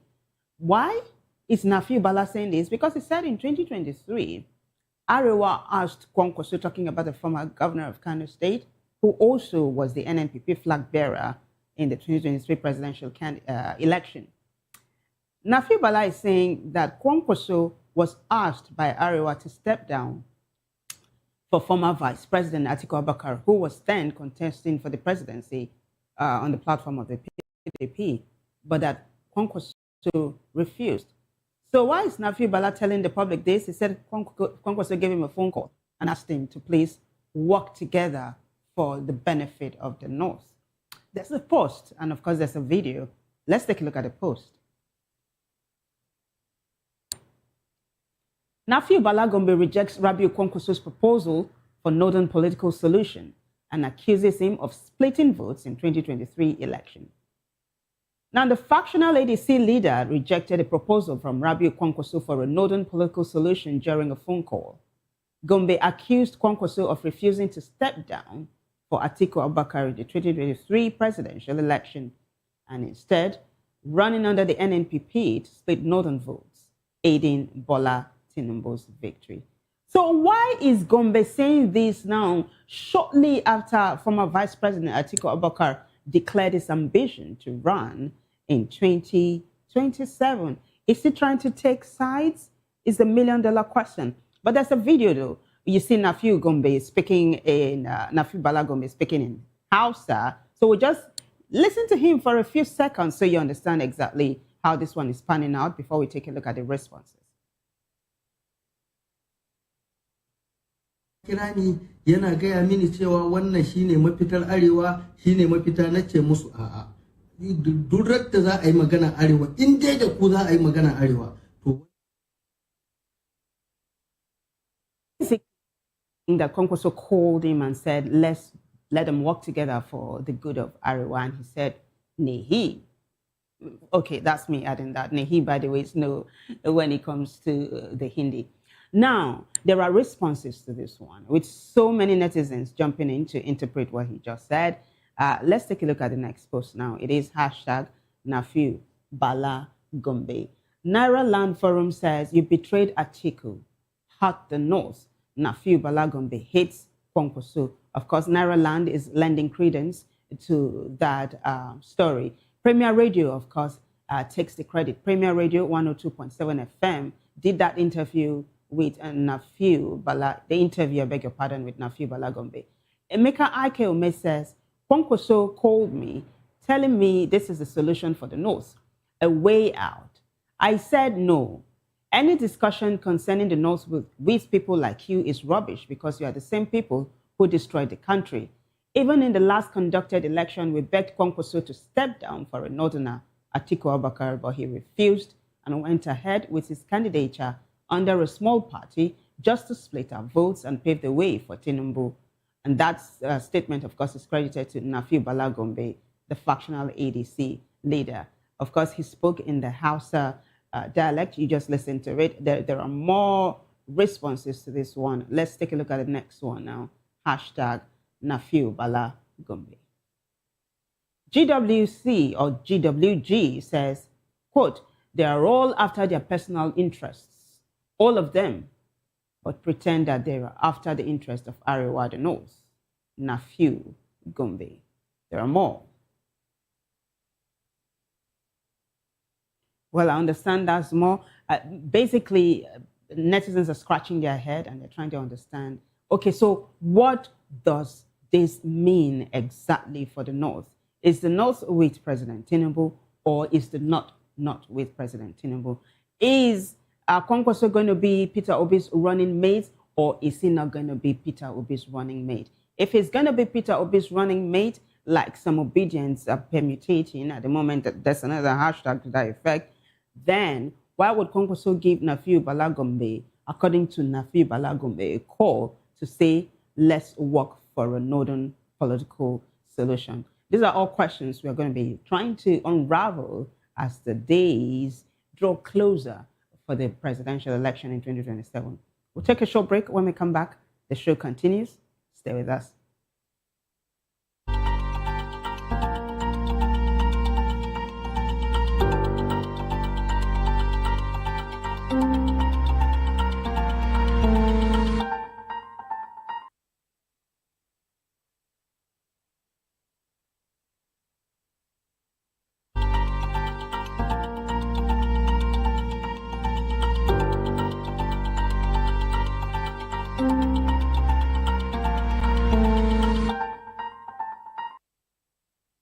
The red carpets, awards, the razzmatazz, music, fashion, interviews, and more. Spotlight on Voice of the People Television. Let's feed you with all the juicy stories in the global entertainment space, bringing you the glitz and glamour as it is hot. Stay tuned to Spotlight, 1 p.m. Monday to Friday. Spotlight on VOP TV. Entertainment like never before.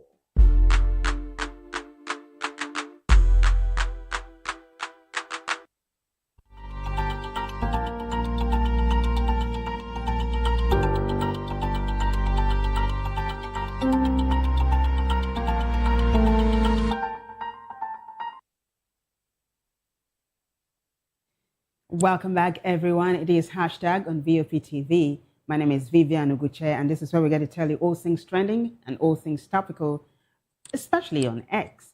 Now, this is a news mention before we go on to the next hashtag. Former Vice President Atiku Abubakar today paid former Governor of Kano State, Rabi Musa Kwankwaso, who just defected from the NNPP to the ADC, a visit today in Abuja. And there are so many permutations surrounding this particular visit. Remember, not too long ago, the former vice president declared his interest to run in 2027, saying that that was going to be his last time around because he was going to turn 80 in 2027. So netizens are saying, what's this visit about? Probably to solidify his base with Kwankwaso and the Kwankwasia movement. That said, we move on to the next hashtag, which is hashtag Kwankwaso. So Kwankwaso is trending because an aide or an ally of Peter Obi was on Trust TV today and said that Kwankwaso has agreed to be Peter Obi's running mate. Now, this is not Peter Obi talking. This is not Kwankwaso talking. So take this with a pinch of salt. It is trending right now. Now, you remember something like this happened last week where we saw an aide or an ally or a loyalist to El-Rufai, former Kaduna State Governor Nasir El-Rufai, who was just released from incarceration. He's still trying to meet bail conditions, though, but he was granted bail. And his loyalist came out to say that in 2027, President Bola Ahmed Tinubu would hand over to El-Rufai. Very next day, El-Rufai came out to say that, no, I did not authorize that statement.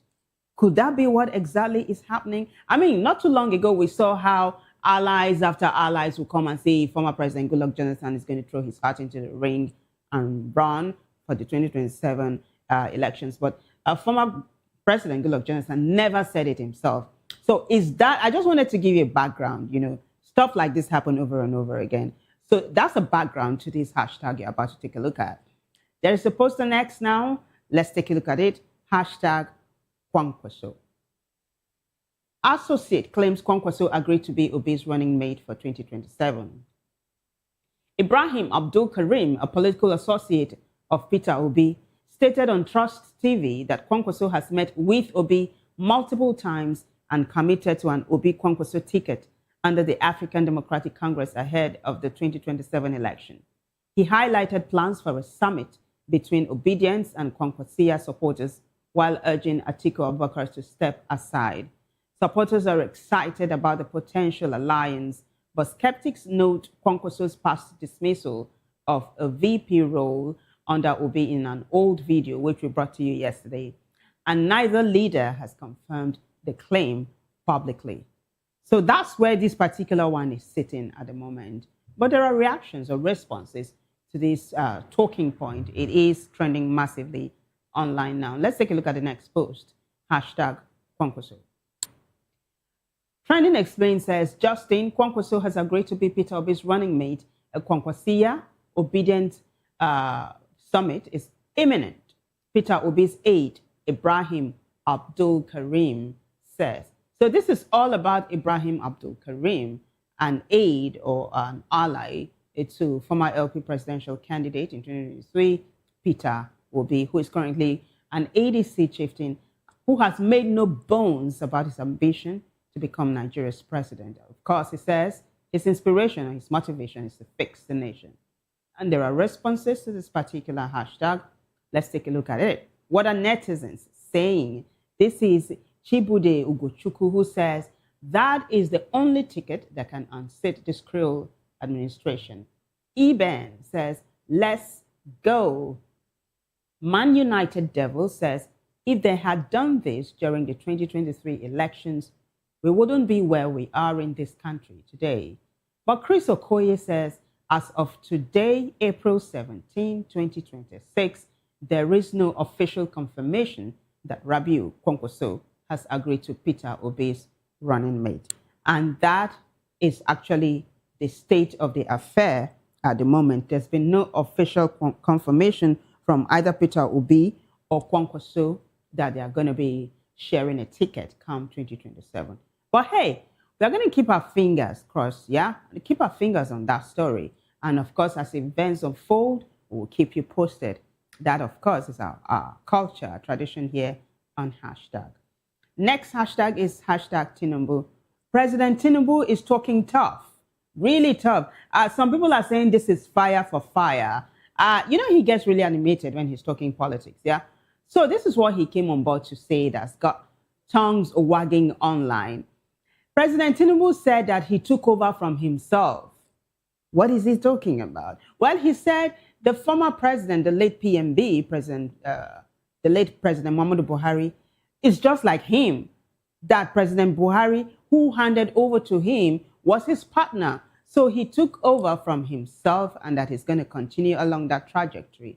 He's also saying that if the opposition leaders who are saying he's done totally nothing to better the nation or to better the lots of Nigerians, that they need eyeglasses to see or to see properly. Now, Instablog Niger has that post. Of course, there's a video. Credit goes to Arise TV for that video. But before the video, the post, Instablog Niger says, quote, I took over leadership from myself. Buhari is me. He was my partner. If they don't see our progress, we will give them eyeglasses. End of quote. Of course, that statement is credited to President Tinubu. Take a listen, guys.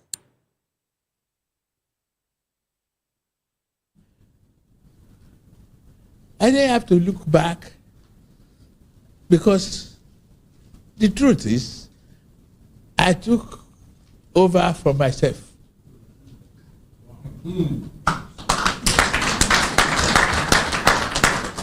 The late Buhari is me.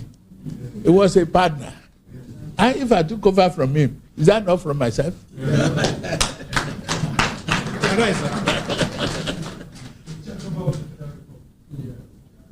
So, if something is wrong, fine. Live with it, correct it, move on. The life voyage is not going to be easy. And so many of you that are traveling with me, I can only stand before you and say you will not regret it.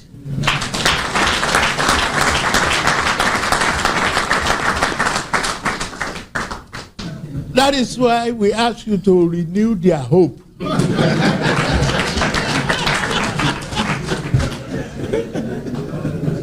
If they don't want to see the hope and the roads that we bridge and the children we raise and the economy we are growing, we lend them Jiggy Bola.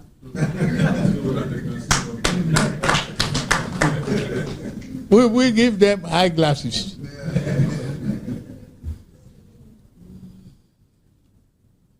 I can assure you, this is whatever you say I do. But one thing that you need from me is a promise.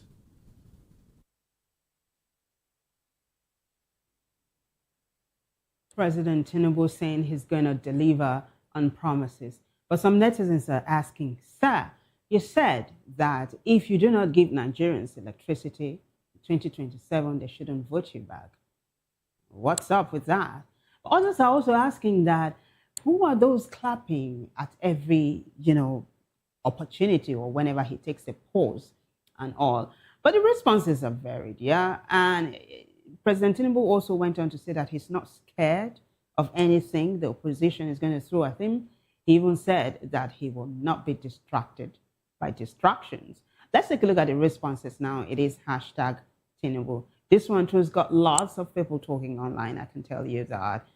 Let's see what netizens are saying. This is Achebe's first son who says he is speaking like a patriot because election is in January. The eyeglasses you will give them will help them see more reasons to be discontented. Poverty is on the rise. Deal with the figures. Words are not enough. Don Self says, Baba, una to spoil this country. Make una rest. There are more reactions as to this one. It is hashtag Tinubu. The president firing his own salvo for salvo, as the opposition kicks up more dust. This is Efezino Richie who says, the boss is struggling to talk. Who are those guys clapping? Abitalk says, more, we are in for a long thing. These people, they clap, Seth. And Car Shop says, no amount of intimidation will stop us from voting you out. There's one more, and then we'll wrap up this particular hashtag now. Hashtag Tinubu. Hassan Oji says, Bola Ahmed Tinubu saying we will give them eyeglasses is bold. But Nigerians aren't blind. They are reacting to the reality they face every day. Progress should be felt, not explained. Predator says, Baba is getting vocal again. I won't be surprised if he starts lecturing us on what good governance should be and what Nigerians should do before the year runs out. I think that's what Predator is saying. So that's how that hashtag is panning out online at the moment, and it's really, really gaining momentum, I can tell you. The next one is related because we just talked about Mr. President. Well, next hashtag is about the First Lady. It is hashtag Remi Tinubu Support Organization. That's the next hashtag. So the First Lady launched a support organization. It is a pro-Tinubu support organization. Just like you have the City Boy with Sheyi Tinubu as the grand patron, I beg your pardon. Sheyi Tinubu, of course, launched that movement as a pro-Tinubu 2027 movement. Now the First Lady has launched her own support group, and it is led by popular Nollywood actor Saheed Balogun. Of course, there are responses to this one. But first, the post, hashtag Remi Tinubu Support Organization. Let's take a look at the first post. First Lady Remi Tinubu Support Organization marches in streets of Lagos, led by Saheed Balogun and Yoruba actors. Supporters led by Nollywood actor Saheed Balogun and other Yoruba actors marched through the streets of Lagos. There's a video, guys. Take a look. All right, say Nigeria, say Nigeria, say Nigeria. This is Remi Tinubu Support Organization.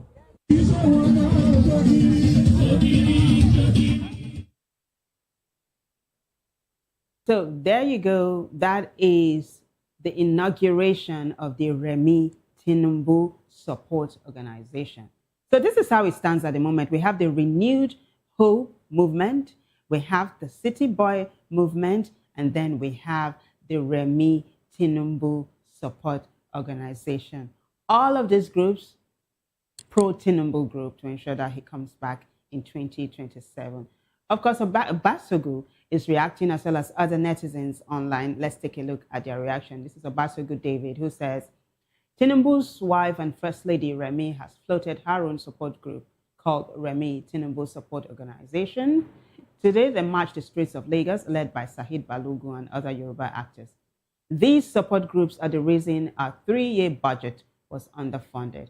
Credit goes to Obasogu David, of course, for the video you just watched. But hey, take a look at that thing he said, the last paragraph or the last statement, that these support groups are the reason our 3-year budget was underfunded. What is he talking about? The next post will tell us more.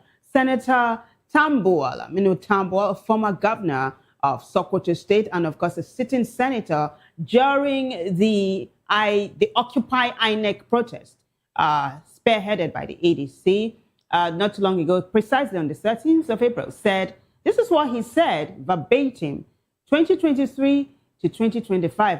That means 2023, 2024, 2025 budgets not implemented, funds diverted for vote buying, Tambuwal alleges. This is a huge allegation, and of course, Obasogu David is jumping on that. This is just to bring clarity to that statement he made. Now we'll continue with the responses to hashtag Remi Tinubu support organization. This is it. This is Dear Lord, who says, any Nigerian can support whoever they want. My own is that Tinubu should stop stifling opposition party. Why prevent free and fair elections? This is democracy, for crying out loud. One more and we'll wrap this up. Well, looks like that's all we have regarding that particular hashtag. We move on to the next one now, which is hashtag Obi meets Cubana. So you do know that it looks like the former allies severed ties. Now, Cubana chief priest, who used to be a massive supporter of Peter Obi, turned around, did a 360, and joined forces with Seyi Tinubu and became one of the major actors spearheading the City Boy movement in the Southeast, even though so many Southeasterners have thrown him under the bus for that. But today, there was a chance meeting between the billionaire businessman, talking about Cubana chief priest, and of course, the presidential hopeful, Peter Obi. And they were talking and hugging, and netizens are like, oh my gosh, what does this mean? There's a post, an X. Let's take a look at the first post, and of course, there's a video and reactions to that. Cubana chief priest hugs and praises Peter Obi in person, despite prior online criticism. Nigerian musician and influencer Cubana chief priest, previously known for online insults against Peter Obi, publicly hugged and praised him during an in-person encounter. Social media highlighted the contrast between his earlier antagonism and this admiration. Take a look, guys.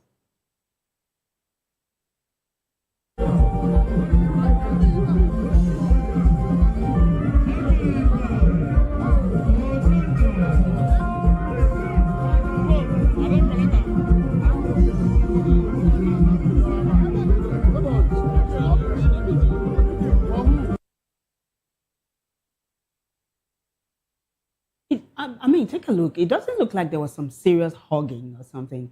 And if you are a body language expert, I would have loved for you to interpret the body language of both men. Did it look like Cubana chief priest was holding back a little bit, or was he leaning in? Which is it? Well, Peter Obi looks, yeah, that's it. Peter Obi looks enthusiastic. I wonder what they were saying. Someone said he wished he was a fly on the wall. On the wall, really, just to hear. Take a listen to what they're saying. But of course, netizens are responding to this hashtag. Let's take a look at their responses now. Obi meets Cubana. This is Quimby, who says, you insult him online, but jump at him offline. City boys in the mud. Obi is a political institution in Nigeria. And of course, credit goes to Quimby for the video. There are more responses to this one. Let's take a look at it. This is Omo Tinubu, who says politics shouldn't be about bitterness. In politics, everyone is a friend and potential enemy. It's culturally appropriate for chief priest to greet Obi even during electioneering period. Yeah. And Breezy says they all know that, and that's why they are scared. So basically, it's for and against at the moment, but with so many netizens seizing the opportunity to again throw Cubana chief priest under the bus. How is he going to come out of this? Is he going to come out looking very shiny or muddy? Is the billion-dollar question to this one. On that note, we take you to one of the hashtags we said we're going to talk to you about today. But just, breeze through talking about hashtag Julius Malema. You know him, right? The feisty South African politician who is actually a member of the National Assembly as we speak. And of course, the leader of the South African left-wing party. He was sentenced to 5 years imprisonment yesterday, though it doesn't take effect immediately. But the videos are still circulating online of when the judge read out his sentencing to him, and another one of Julius Malema saying bye-bye to the judge, another one of him asking photographers or journalists after the sentences, after he was sentenced, how many pictures of him do they want? So it's going to be one after the other, right? Let's take a look at the first one where you have, why was he sentenced to 5 years imprisonment? Yeah, that's a good question. Thank you. Following his 2026 sentences to 5 years imprisonment for unlawful firearm possession and reckless endangerment, that is the reason EFF leader Julius Malema vowed not to retreat, stating, quote, "We cannot be scared of prison," while announcing plans to appeal the sentence to higher courts. He remains defiant, framing the conviction as politically motivated, with his legal team arguing that no DNA evidence linked him to the 2018 incident. What is the 2018 incident about? Well, it was during a celebration and Malema fired a gun, into the air. And he said he didn't mean to endanger anyone, that he was just in the spirit of celebrating. Well, these are his key reactions and the details to the sentence in the 5-year jail term. Malema declared that the EFF will or will not be intimidated and will never retreat, indicating a willingness to take the challenge to the Constitutional Court. The appeal process, legal representatives for Malema immediately argued for leave to appeal, focusing on a lack of direct DNA evidence linking him to the firearm used during a 2018 rally. Now, supporter response. Outside the court in the Eastern Cape, EFF supporters reacted with protests, singing Makulewe. Left wing, or let's fight. Yeah, let's fight. That's the interpretation, showing continued solidarity with their leader. Now, let's take a look at the video of Malema being sentenced by the judge. In respect of count 1, you are sentenced to a period of 5 years imprisonment. In respect of count 2, you are sentenced to a period of 2 years imprisonment. In respect of count 3, you are sentenced to 20,000 rand or to undergo 6 months imprisonment. In respect of count 4, you are sentenced to 20,000 rand or to undergo 6 months imprisonment. In respect of count 5, you are sentenced to pay a fine of 20,000 rand or to undergo 6 months imprisonment. In terms of Section 280, subsection 2 of Act 51 of 1977, the court orders that the sentence imposed in respect of counts 2, 3, 4, and 5 run concurrent with the sentence imposed in respect of count 1. You may be seated. Thank you.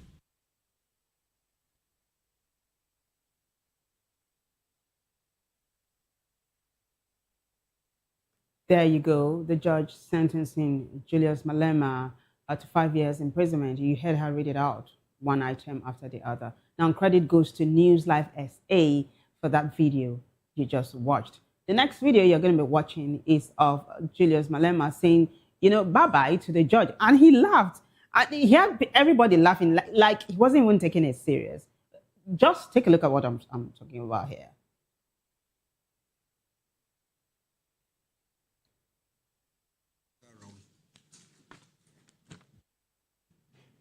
Thank you. Bye-bye. closer around. Thank you. So Newsroom Africa, Newsroom Africa. Yeah, credit goes to Newsroom Africa for that video you just watched. Julius Malema, with the judge, his supporters, everybody laughing. This is weird, I'm telling you. I'm not sure you can see this kind of thing in Nigeria. You see the pretty lady that just stood up after Julius Malema, that's his wife, who stood solidly behind her husband all through this. There's another video, the cable jumped on this one now. That's it. Julius Malema asking journalists, take a listen. He's asking, how many pictures do you want?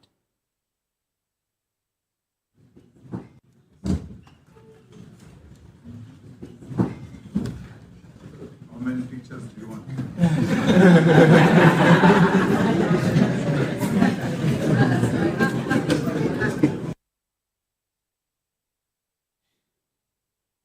So it looks like there are no guns ablazing at the moment. It's just, hey, everybody laid back and laughing in the courtroom. So we are going to see how the appeal to this particular sentencing goes. Of course, we will keep you posted. So you know that there's been this tug of war between Pope Leo XIV and United States President Donald Trump. Add the vice president of the US to that mix, because J.D. Vance is supporting his boss. This is one of the videos or stories I promised, one of the stories I promised to bring to you. Now, maybe we shouldn't even say it's a tug of war between the Pope and the US presidents, because the Pope is refusing to respond to provocation.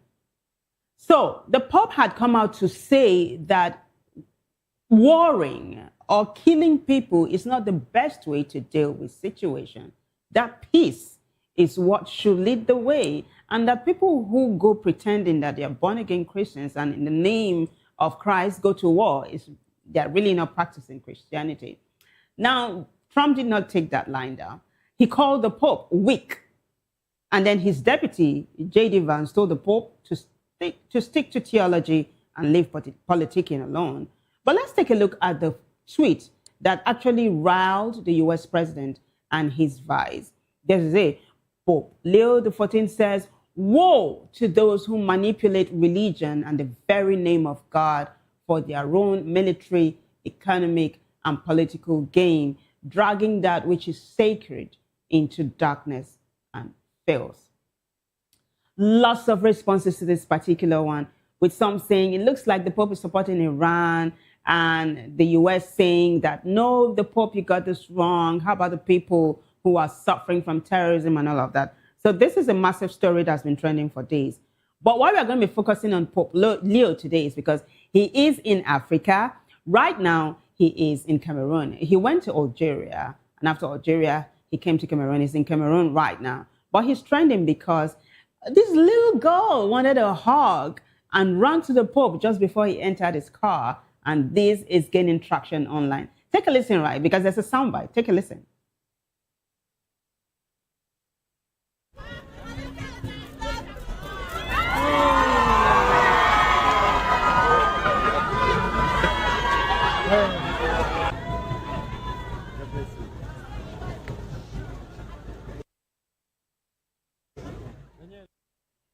She also got a gift. I mean, some netizens are saying this is a memory she will cherish for life. It's beautiful to watch, right? It's impressive. Some are saying that Pope Leo XIV acted just like Christ, who told his disciples not to chase the children away from him. Because once upon a time, they tried to do that, and he said no. So there are, it's something that you can watch over and over and over again, but I mean, it's beautiful. Let's take a look at the posts regarding this one now, hashtag Pope Leo. There are a couple of posts, and of course, this is the Vatican. Credit goes to the Vatican for the video you just watched. Vatican News says, at the end of Mass in Bamenda on Thursday, as Pope Leo XIV was about to get to his car to return to the airport, a little Cameroonian girl ran up to the Pope, and he hugged her, posed for a photo, and gave her a rosary. That's a very fancy rosary, if you ask me. Now, there are responses.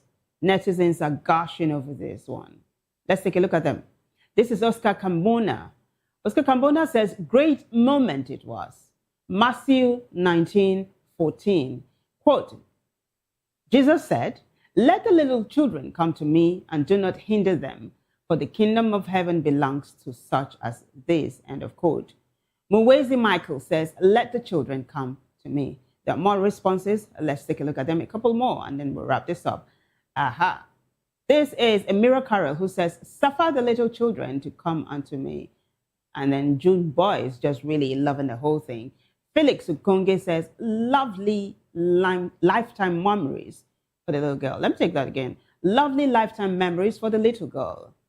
Quote, let the children come to me. And of course, that statement is credited to Jesus Christ of Nazareth. Yeah. And that is how we wrap up that particular hashtag. We move on now to another one we promised to bring to you today, because for want of time yesterday, we couldn't do it. This is one of the hashtags that's been trending for days as well. Ruth, popular Nollywood actress Ruth Kadiri, says that the Holy Spirit has been speaking to her about the parallel between the Holy Spirit and AI, that is artificial intelligence. Instablog Nigeria has that one. There's a post and then there's a video. First, let's take a look at the post. It is hashtag Ruth Kadiri. Instablog Nigeria says, the devil is trying to control the world. God told me the Holy Spirit is going to be the first AI. Actress Ruth Kadiri. Credit to Instablog Nigeria for the video. Take a listen. That there's going to be a fake. The devil is fighting so hard to control the world in ways that we cannot even imagine. God told me that when somebody says, who's the Holy Spirit? What's the Holy Spirit? The Holy Spirit is what people will call today the first AI. A lot of Christians are starting to take their problems to AI. Solve this for me, sort this for me. And they are starting to forget that it was first invented by God for his children to meet all our emotional needs. And if we as Christians are not careful, we'll end up assuming that these apps or these entities are going to solve our problems. And even after they do, because it's just ask and receive, you still wake up years later and realize that you don't feel fulfilled, because we're starting to neglect the power that God has given us as Christians, our bestie, our friend, our helper, which is the Holy Spirit. And people think that you don't understand what the Holy Spirit is supposed to be in your space, who he is to you. I'm going to give you an example. This is when God told me this thing. 2 days ago, I woke up, I'm feeling very heavy, getting tired to read my script, getting exhausted. I'll not be able to finish it. I feel like very overwhelmed and very, and then I just said my prayer lightly. Father, Lord, help me to decluster, help me to decongest, help me to be able to sort out my needs so that I can stop feeling overwhelmed. And lo and behold, the next day, every single thing that I've worried about, every single thing that I was worried about suddenly started sorting themselves. I started getting ideas, do this, I'm tired, don't worry, push yourself, read it. I just got energy and help that I have been struggling with for the past 1 week. And then God told me that is my job. When people wake up and say, what is the Holy Spirit? Ask yourself, what is AI? That's the Holy Spirit, but for Christians. And we must learn to use it. Do not neglect the power of God. In fact, every single thing that the devil is trying to create on earth is a prototype of the Bible. It is a prototype of the Bible. God created man. They are working so hard to create a type of human to replace what God has created. And sometimes we get carried away. We're looking at how shiny AI is, because that's what fake does. It's always gold and shiny. Fake is always good and shiny. So they create things that look like it's overwhelming and it's overtaking the world and stuff like that. What is the first social media? Christian community, Christian relationship is the first community that was created by God. We neglect it, and we are all on social media trying to meet people that we do not know. The difference between this creation of planet Earth and the world and what God has given us is that in God's own you find fulfillment, you find peace, you find happiness, and you find health. I just hope that somebody out there understands me. It's just what God told me, and I've started to say it out. Thank you very much, and have a wonderful day. Mwah. They brought light. Bye.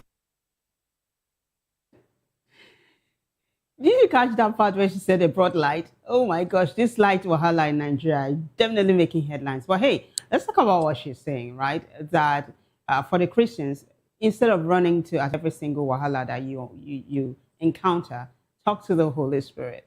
So she gave an example of her own encounter. You heard it, so let me not try to, rehash everything she said. How are netizens responding? I got like 3 responses, which is like a microcosm of how people are responding online. Let's take a look at the responses now. By the way, that is Nollywood actress, very popular. Of course, she's a producer as well. Director, Ruth Kadiri. Responses now. So, Leon Enterprises says, inspiring words by Ruth Kadiri. The Holy Spirit being the first AI shows divine intelligence surpasses every human creation. So that will be artificial intelligence versus divine intelligence. Leon goes on to say, no matter how hard the devil tries, God's power will always prevail. Stay rooted in faith. Nether and Interior says, because AI is taking over the world, right? And then Daddy K says, Daddy K actually thinks Ruth is actually under the influence. But that's how this one is panning out online. On that note, we wrap it up. We wrap up Ruth Kadiri, the hashtag Ruth Kadiri, as well as the whole episode of Hashtag Today. I got to say thanks to everyone who contributed to making the show a success today, but not just today, all the way from Monday to Friday. Thanks. But the bigger thanks goes to you guys for watching. If you liked it, keep a date again with us for another edition of Hashtag. Same time, same station next week. Until then, I am Vivian Oguche. Bye for now.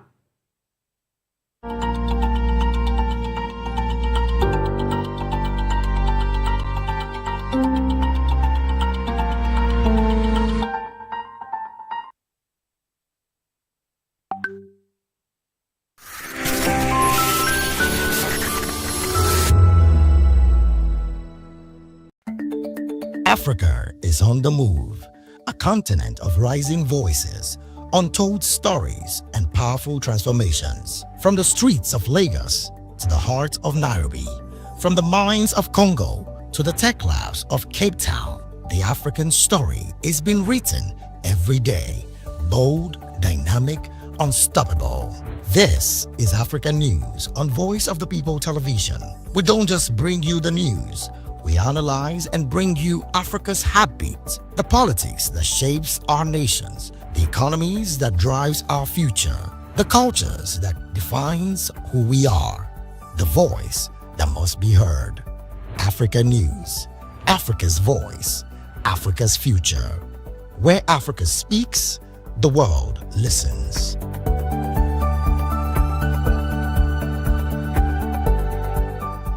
To know the happenings in the maritime sector, join us on the program Maritime Frontiers on Vop TV as we discuss key areas in the maritime sector from aquaculture, maritime transportation, maritime labor regulation, oil and gas exploration, ferry and passenger insurance, marine pollution and prevention, port operations, and lots more. Maritime Frontiers, exploring Nigeria's blue economy. We encourage you to click on the like button and subscribe to our YouTube channel. We are Voice of the People TV. Also follow us on all our social media platforms. We are at VOP TV Live. Visit our website www.vop.ng for fresh and trending news. Also watch us live on SLTV channel 264. VOP TV, Voice of the People Television. Oshodi is a vibrant, bustling district in Lagos, Nigeria, known for its energetic mix of commerce, culture, and resilience. It is a place where opportunity and chaos thrive together, reflecting the city's dynamic spirit. Before Oshodi became a symbol of Lagos hustle, it was a quiet settlement occupied by the Awori people, one of the earliest Yoruba subgroups in the region.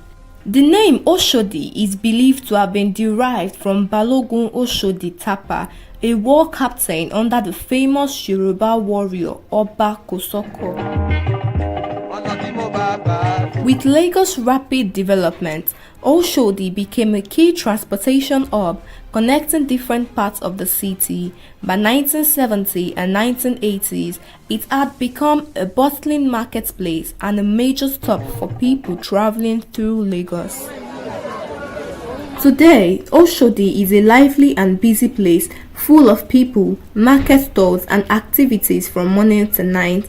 It is known for being the energetic heart of Lagos and a challenging area due to the crowd and traffic.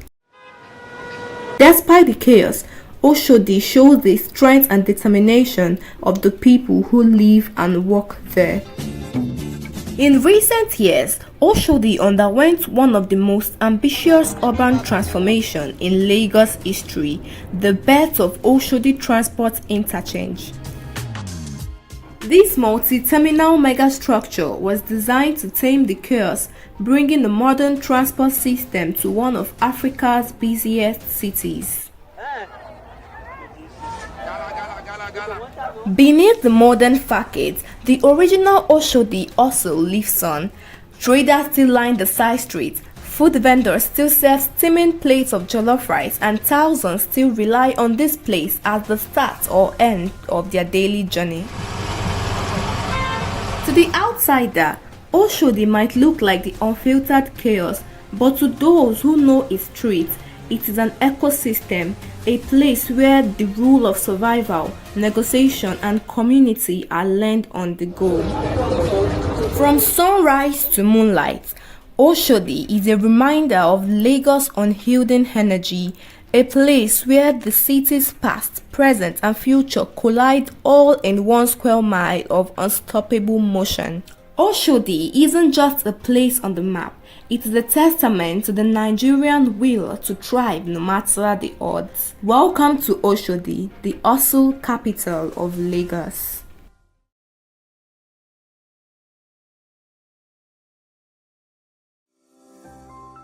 Vop TV. Now, you have more than a voice.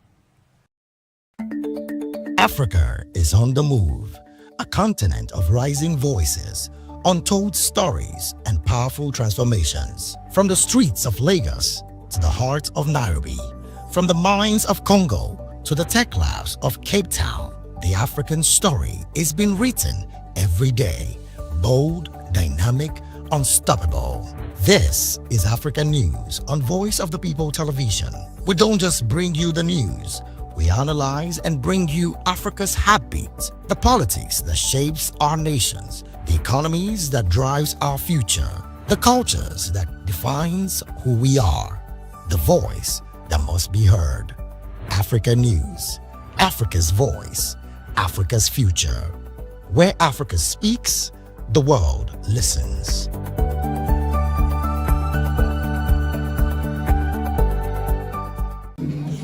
It's your girl Arike the Dimples, aka Risky Baby, and you are watching Vop TV. Do not go anywhere. Where are you going to? Stay here. Calm down. Stay here if you're not. What's up, everybody? Who's Ariko here, and I'm hanging out on Vop TV. Keep it locked, don't go nowhere. Let's go. Hi everyone, my name is Yvonne Jagade. You are watching Vop TV, and don't change the dial, because I said so.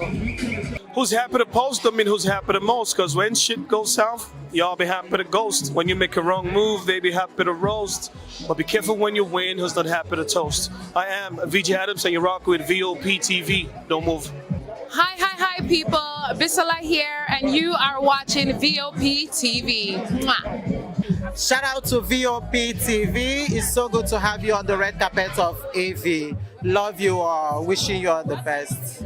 Here's a shout out to Vop TV. It's your girl April Oshidikwe at the AV premiere. You know what it is. Hi everyone, my name is Linda Ejiofor Suleiman, and I'm live at the EV premiere. Keep watching Vop TV.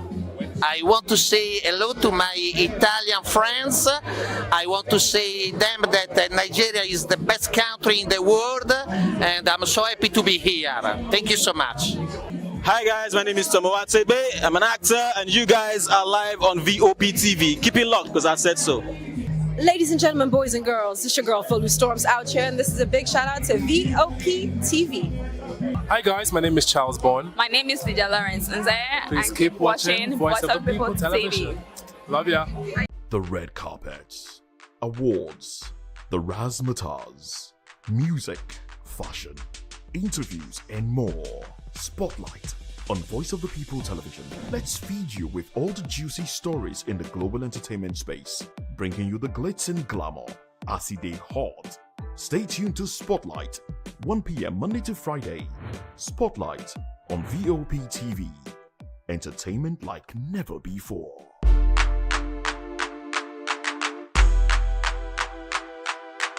To know the happenings in the maritime sector, join us on the program Maritime Frontiers on VOP TV as we discuss key areas in the maritime sector from aquaculture, maritime transportation, maritime labor regulation, oil and gas exploration, ferry and passenger insurance, marine pollution and prevention, port operations and lots more. Maritime Frontiers, exploring Nigeria's blue economy.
We encourage you to click on the like button and subscribe to our YouTube channel. We are Voice of the People TV. Also follow us on all our social media platforms. We are at VOP TV Live. Visit our website www.vop.ng for fresh and trending news. Also watch us live on SLTV channel 264.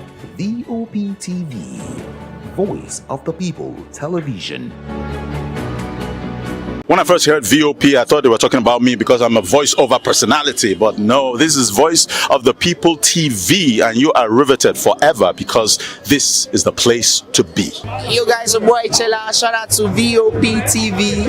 I love you guys. Salut, salut tout le monde. Suspect 95. Là, on est sur VOP TV.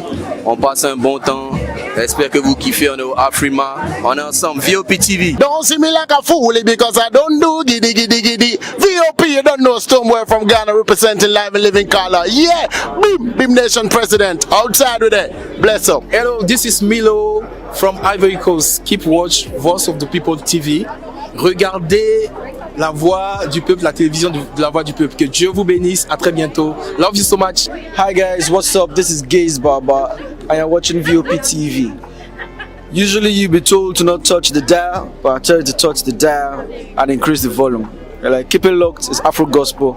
Thank you. Hello, my name is Shego Arunze. You're watching VOP. Don't change the dial. My Joe, fine girl. My Joe, fine babe. Only are you, but on the Fuji Monsoon. Yes, don't touch the dial. This is me, Dr. Adiwala Iba. Keep watching VOP TV.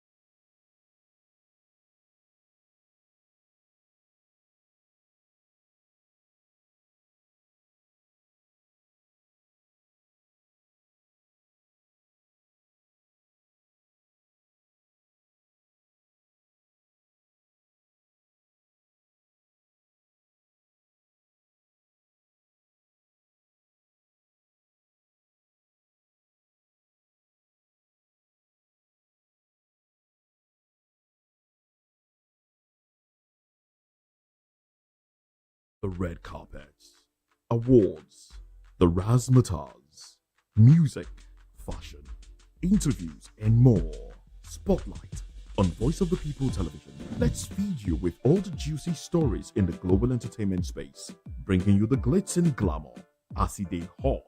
Stay tuned to Spotlight, 1 p.m. Monday to Friday. Spotlight on VOP TV. Entertainment like never before.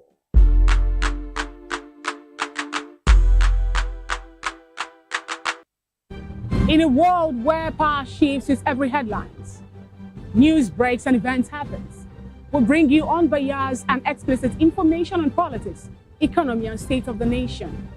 We break down the chaos. Facts, not fluff. Truth, not a spin. We discuss not just politics, but a glimpse into the future. Voice of the People Television. Now you have more than a voice.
Well, hello and welcome to News Hour on Voice of the People TV.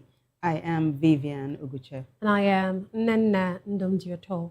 Before we begin the news, kindly visit our website www.vop.ng for fresh and trending news. Here are the headlines. Tinubu signs 68.32 trillion naira 2026 Preparation Bill into law, extends 2025 budget. IMF warns of tougher economy for Nigerians amid rising costs and debt. Federal government urges airlines to halt fare hikes as jet fuel price rises 300%. Troops arrest 15 suspected oil thieves near Dangote refinery in Lagos. ADC warns Tinubu of possible defeat and faults unpresidential remarks. Court to rule May 4 on admissibility of statement in a Emefiele trial. On the foreign scene, thousands attend open-air mass with Pope Leo in Cameroon.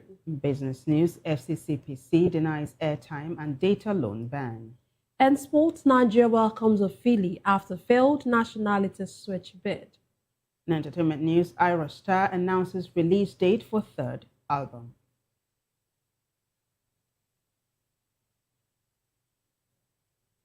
Now the news in details. President Bola Tinubu on Friday signed the 2026 Appropriation Bill into law, authorizing total expenditure of 68.32 trillion naira for the fiscal year. The president also signed a separate bill extending the implementation period of the 2025 budget from March 31 to June 30, 2026. According to statements by Special Advisor on Information and Strategy, Bayo Nonuga, the 2026 budget allocates 4,799 trillion naira for statutory transfers, 15.8 trillion naira for debt service, 15.4 trillion naira for recurrent expenditure, and 32.2 trillion naira for capital expenditure through the Development Fund. The presidency disclosed this development on Friday.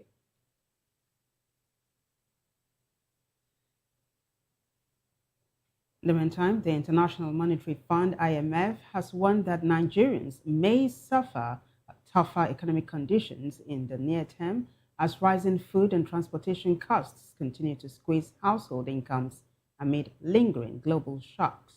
Speaking at a press conference on the economic outlook for sub-Saharan Africa during the World Bank IMF spring meetings in Washington, D.C., IMF African Department Director Abebe Selassie said the impact of the ongoing crisis was already being felt strongly across the region, including Nigeria, with significant pressure on the cost of living.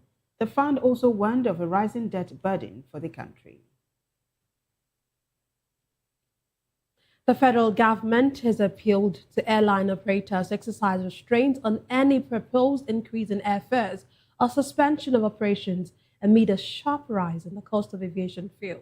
In a letter to the airline operators of Nigeria, Minister of Aviation and Aerospace Development, Festus Keyamo, said the government was aware of a sudden hike in jet A1 fuel from 900 naira per litre as of February 28, 2026 to 3,300 naira per litre as of April 16, 2026, representing a 300% increase.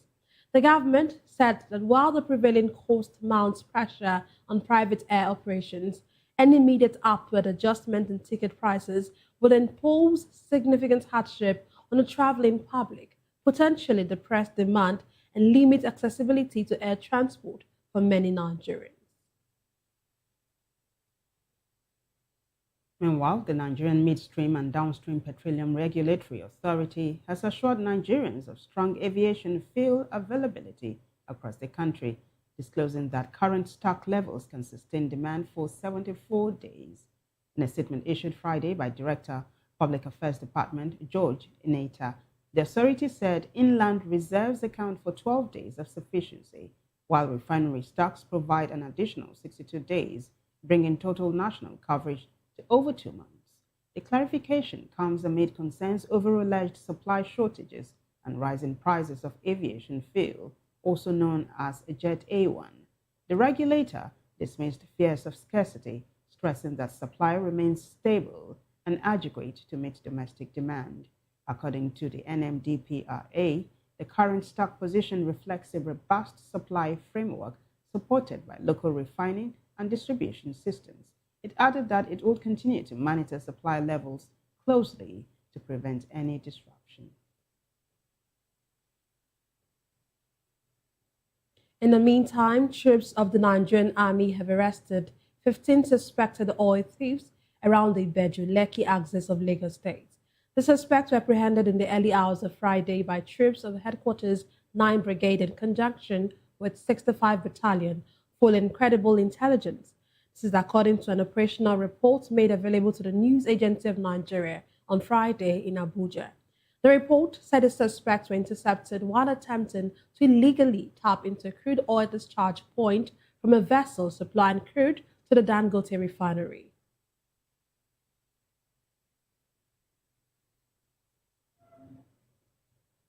Talking politics now, the African Democratic Congress, ADC, has warned President Bola Tinubu to be concerned about a possible electoral defeat in 2027, saying widespread hardship and worsening living conditions have eroded public confidence in his administration's policies.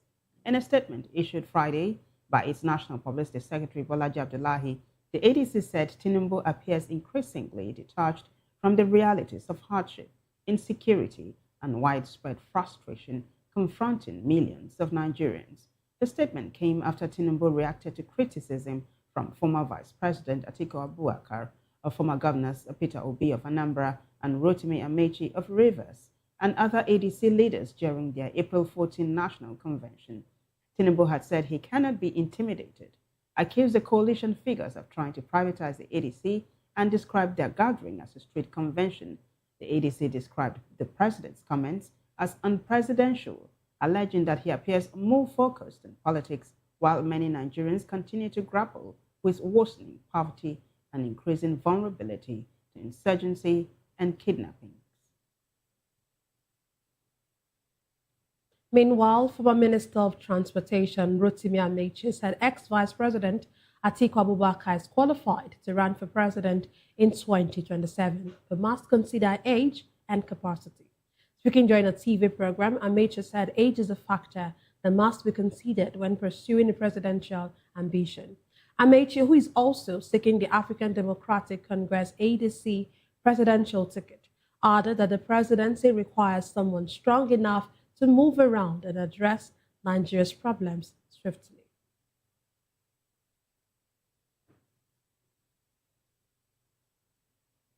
A former presidential spokesman, Reuben Abati, has faulted former Vice President Atiku Abubakar over his recent description of former President Goodluck Jonathan. Atiku, during an interview on Wednesday, had described Jonathan as a decent but inexperienced leader, linking some of the difficulties faced during his presidency to insufficient preparation for the role.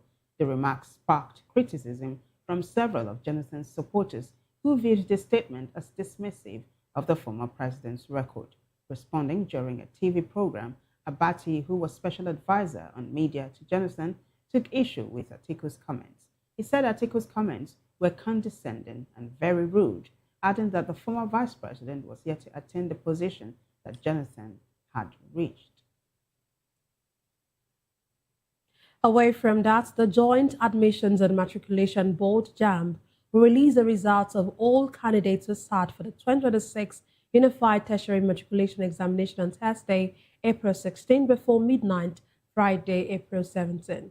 JAMB spokesperson Fabian Benjamin announced the release in a post on X. He said that an official announcement will be made to the public and posted on the page once the results are available. The board said all candidates who sat for the UTME on Thursday, April 16, should expect their results before midnight Friday.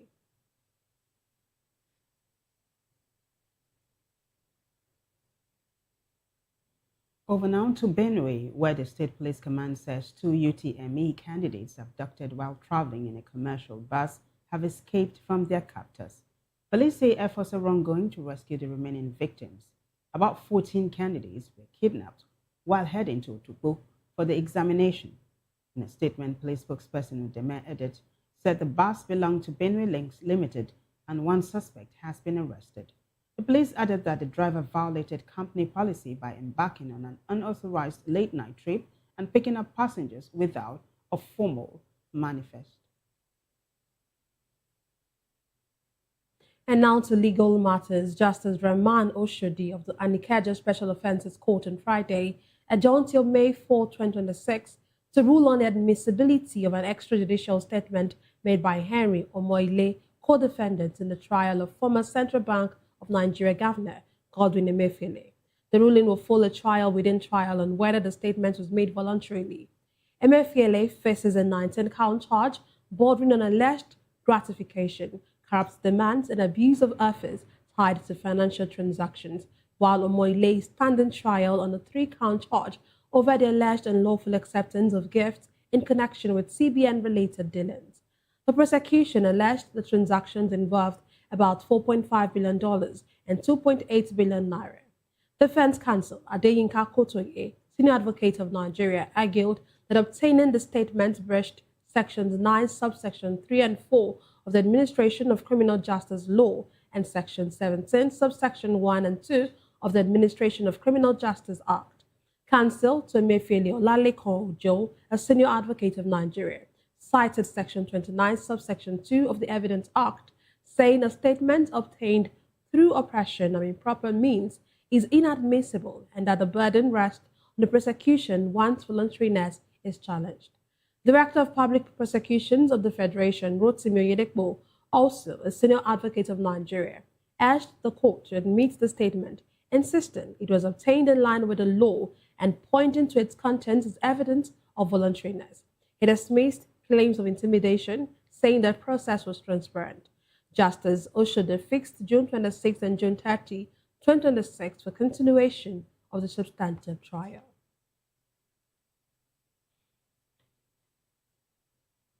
Well, joining us virtually to analyze these stories is Frank Ayala. Frank is a banker and a public affairs analyst.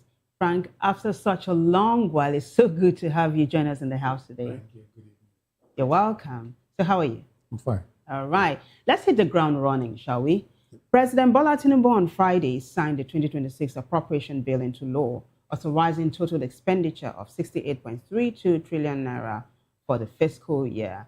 The president also signed a separate bill extending the implementation period of the 2025 budget from March 31 to June 30, 2026. This is your forte, right? Can you explain to us exactly what this means in layman's terms?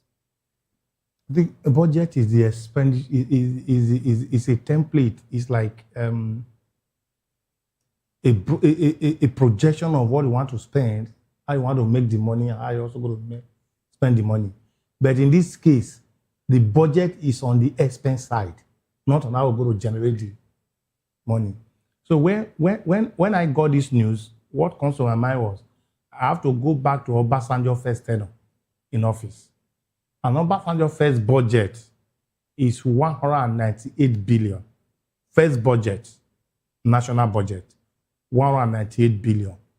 Today, within a period of 27 years, we're now talking of 68 trillion. Obasanjo's last budget in office was about 2 trillion. Then within a period of 16 years now, we are talking of 68 trillion. You now ask the questions. And during that Obasanjo's tenure, we are paying subsidy, we are doing mass recruitment, creating agencies. Obasanjo created agencies like EFCC, ICPC, HMO, pension, NFIU, and host of others. Then today, and still, within that period, the entire budget for the nation was 2 trillion. Today, we are talking of 68 points. That figure. Then, the major concern in that 68 trillion is 24.3% is to servicing debt, which is 15.8 trillion. You now ask the questions, what have we done with the money we borrowed? And we could see some of the things we've done with it. Propaganda, creating so many agencies just to give validation to what they are doing, which they think they are doing better. Now, this government is not paying subsidy. This government from the day one told us very clearly that it removed subsidy to enable Nigeria to save money. And under its watch for 3 years, we've borrowed over 183 trillion under its watch.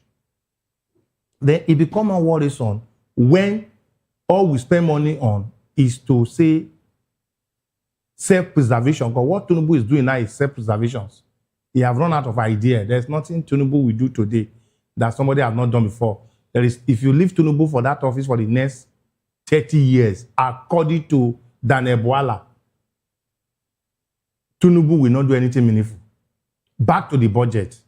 How will a nation that spends 15.8 trillion on debt servicing have something to save? No wonder a minister recently on that Tinubu watch said they were giving 36 million. Ministry of Health was giving 36 million for a whole year.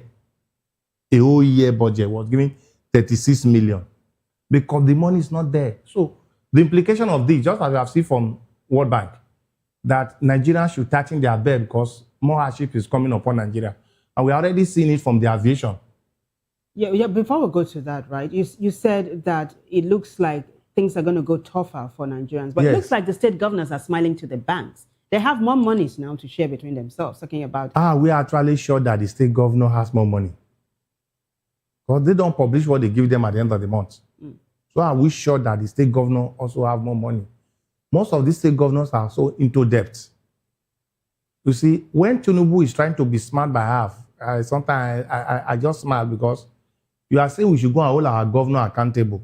But those indices, those cost raisers that stimulate the economy sit with the presidency, like the security, Petroleum Act, the rain track, national security, the supply of the currency. These are things that sit with the federal executive, it sit with the president. So those are where the economy is being driven, not the one you give to the governor. All the governor need to do is to build road and pay salaries and create those small amenities to ease the slave of the people. So the major indicator of what drives the economy sits with the federal government. That's why we have the exclusive list, we have the residual list, and we have the concurrent list. The exclusive list sits with the president. So that is where the problem is coming from. So I don't think there's any reason for us to say, go and hold your governor accountable. It is the president that determines the law, that determines the policy that either shape the economy or destroy the economy. So for me, I think this government have run out of idea. So even though Tinubu budget 200 trillion as a budget, the life of Nigeria will not be affected, will not be more than what it is today. You need to go around town. You see how Nigerians are suffering. You need to go around town. See how Nigerians, may God not let you face sick.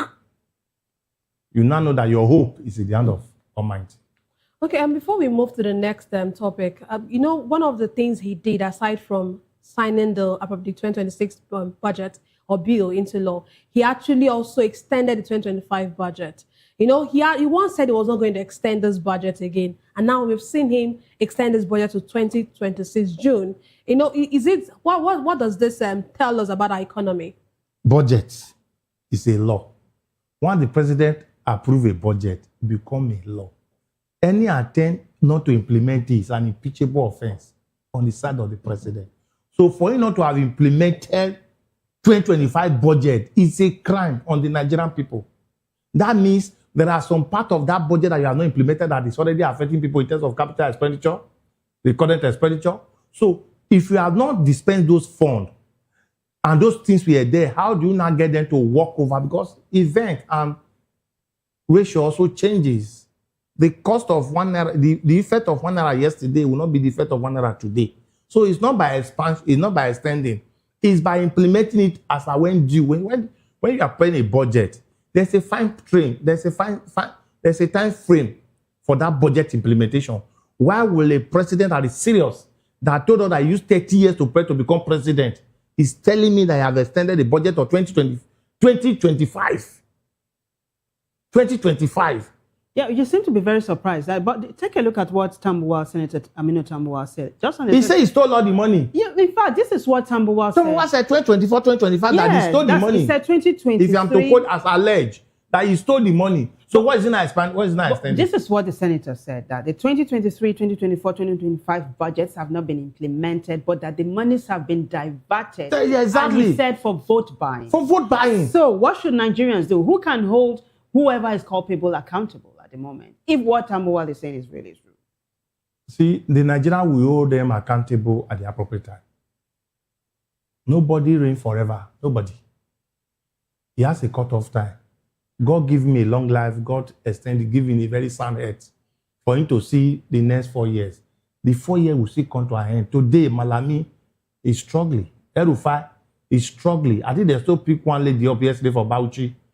So the time will also cut off with them. But if you have to go to by what Tambuwal said, I think this government is a disgrace to the Nigerian people. The government, I say, he prepared, he used 30 years. If you listen to him, he said, I'll be preparing for this presidency for 30 years.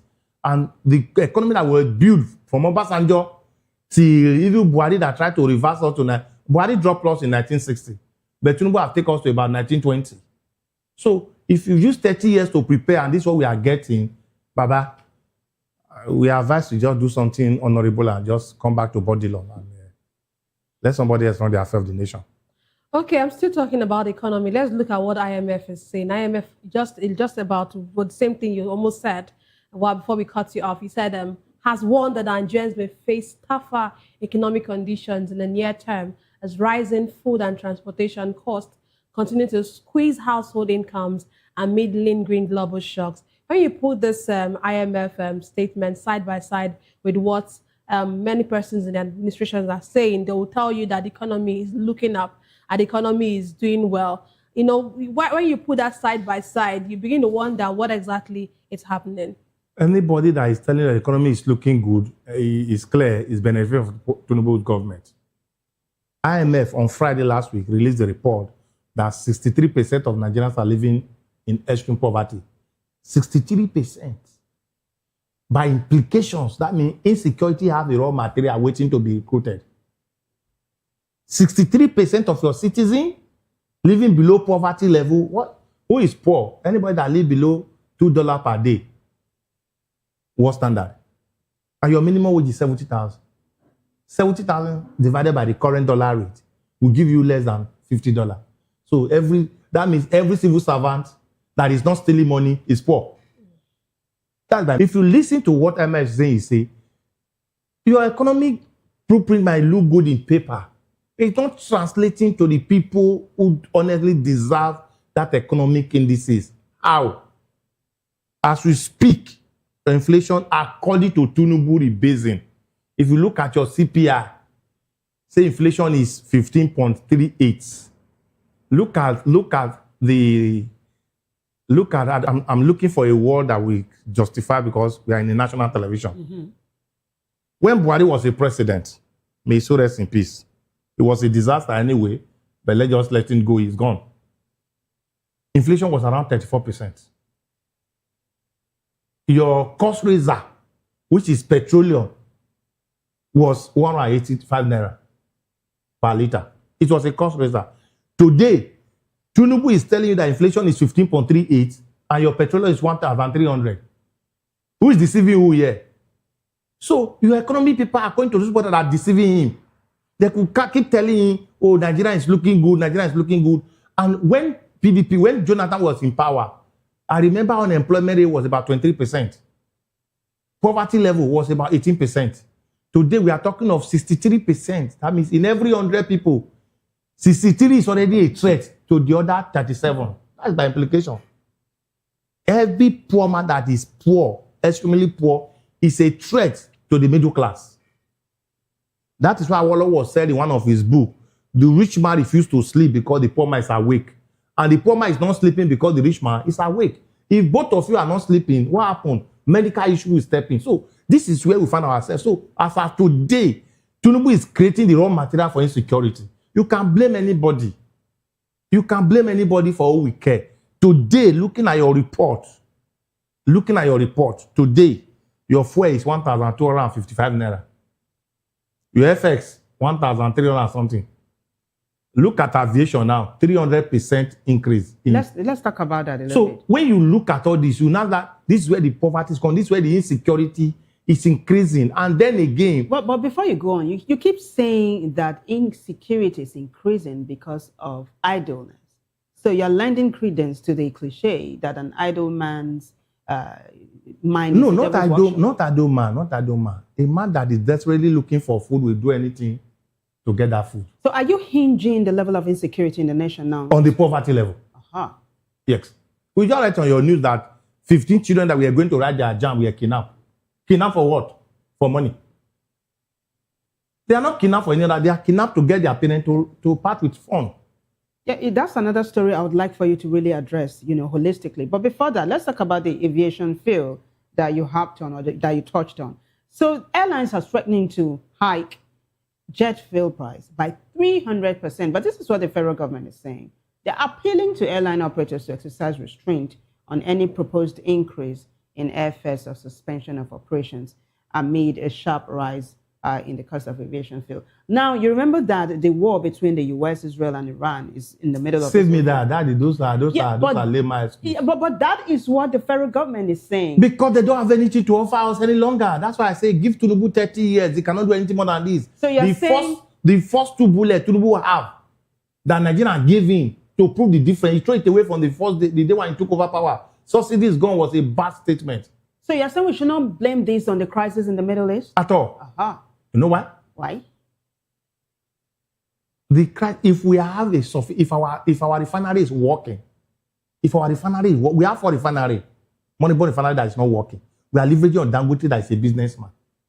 And Dangote came out to say something recently that in every 1 naira, federal government collect 52 naira. Collect 52 kobo. In every 1 naira, they put in cement. That means government also reduce their own 52 naira to maybe about 22 naira. The cost of cement will come down. So if the refinery is working before the war, do we need to depend on? So you cannot give us that excuse because somebody is fighting war is how many thousand kilometers away. There are some countries today that have not changed. Ghana have not increased 1 Ghana shillings to their naira. Even Kenya, he make reference to Kenya recently. And they've replied him. So this blame game needs to stop. This man said he used 30 years to prepare for this presidency. So what have you been preparing for 30 years? You'll be reading the book to go and write exam for 30 years. You write the first one, you fail. And you're not saying we should give you the second paper. To do what? So for me, I think Tinubu have, it's just on self-preservation, really. If anybody have, and we advise him very strongly for him to keep the little glory he has. So just peacefully don't even need to talk of contest. Just come back to body law. Let it be sucking the Lagos as they have always done. Because how will somebody tell me that the war in Iran that started last month is now making me to buy fuel? But before the war, well, what was our fuel? Our fuel went as much as 1,250 naira. We were there war that time. When his carelessly the subsidy is gone. Okay, so we were going to Eagle Square. Fuel were 185 naira. We were coming back from Eagle Square. It was already 680 naira. But there was, okay. Before Nena comes in though, Iran has just said today that the Strait of Hormuz, which is in the middle of this whole thing, is open now. That is its business as usual. Do you see... How is the effect of Strait of Hormuz? I said, the Dangote, if we give Dangote crude oil, did he need to go to Strait of Hormuz before he come back? But he's saying he's importing. He's importing a large because portion that is where the corruption that is so involved with this government comes in. Dangote need about 15. I don't know how they calculate. I'm not a petroleum engineer. But they're only giving 5 from 15. So if you give me the 15, did he need to go to Strait of Hormuz before he comes back? So Tinubu should save us all this crap. He should save us, please. Because we are all aware that some of them in this government has a refinery somewhere there's one small country somewhere. Malta. So they should save us all this. If you give Dangote, my sister, let's go back to the street. Your father, they produce yam. He said because person Malta square for the next village, you know, fit chop and the yam. Is that what they are saying? So if you give Dangote the 15, whatever you need to produce for us, do you need to go to Iran and come back? They should save us all this nonsense, all this line they are lying there. Nigerians are too smart for all this trash. Okay, let's look at what's happening in the aviation sector. You know, the aviation sector have said aviation workers have said there will be increase in prices of air tickets and all. And we already know how much air tickets are being sold already. And then with this increase in the jet fuel, they're saying they're 300% increase. That's a lot. And they're saying that this would... on one line.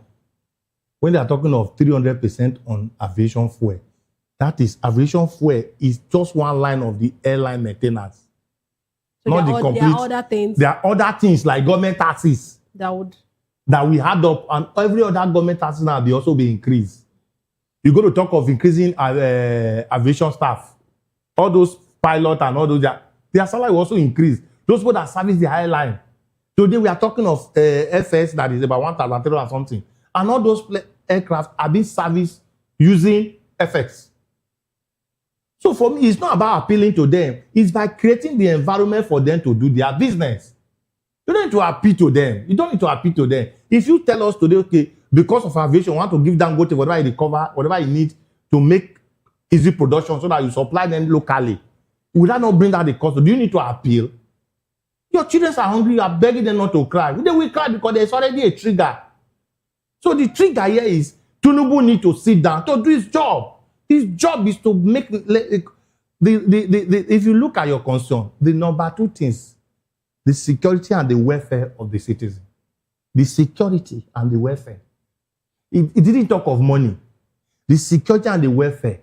Because they borrow our life out of Nigeria, so they are not selling the crude oil to enable them make more money and pay their debt. And so doing, they are also increasing the taxes, which is also a trigger, cost raiser to local productions. Because all those your taxes increase your operational expense. So Tinubu for me today is the problem. Yeah, but you keep saying Tinubu, and you also say Tinubu should sit up and do his job. But is it only about the president? How about his kitchen cabinet? Who is the minister of petroleum? How about the technocrats that surround the president? Did they have any technocrats in this? It's the president. It's at his liberty to employ anybody that would make him to deliver out his result. So today I have employed people you feel they are the best. So the boss stop on his table. So today, Tinubu is the substantive minister of petroleum. Even though his aide Bayo Onanuga has come out to say that the president never said that. He never said that. So why wouldn't I be the minister of petroleum? That's $1 billion question. So Tinubu should sit down. See, it's not everything you play politics with. Some of them politics, some of them face the reality. Allow the technocrat to say, okay, if you, Oyedele, our current minister for state of for finance, he came out to accept the fact that there was an error in this current electoral tax bill. He denied it after he said that he didn't say that Nigerians. Okay, let's agree he didn't say that. He said that was misinformation. What of this guy from Sokoto that said what the Gazette was different from what the National Assembly passed? Are you talking of Ndume? No, not to Ndume. This guy, Buhari, Dasuki, okay, from Sokoto. So when people have a reason to doubt your policy statements, people will not put their money in your... See, recently I was in a discussion with some people by the roadside. I said, see, American president will never come to Nigeria to come and say, come to America to invest. They rely on the embassy here. They have a report. They have a template.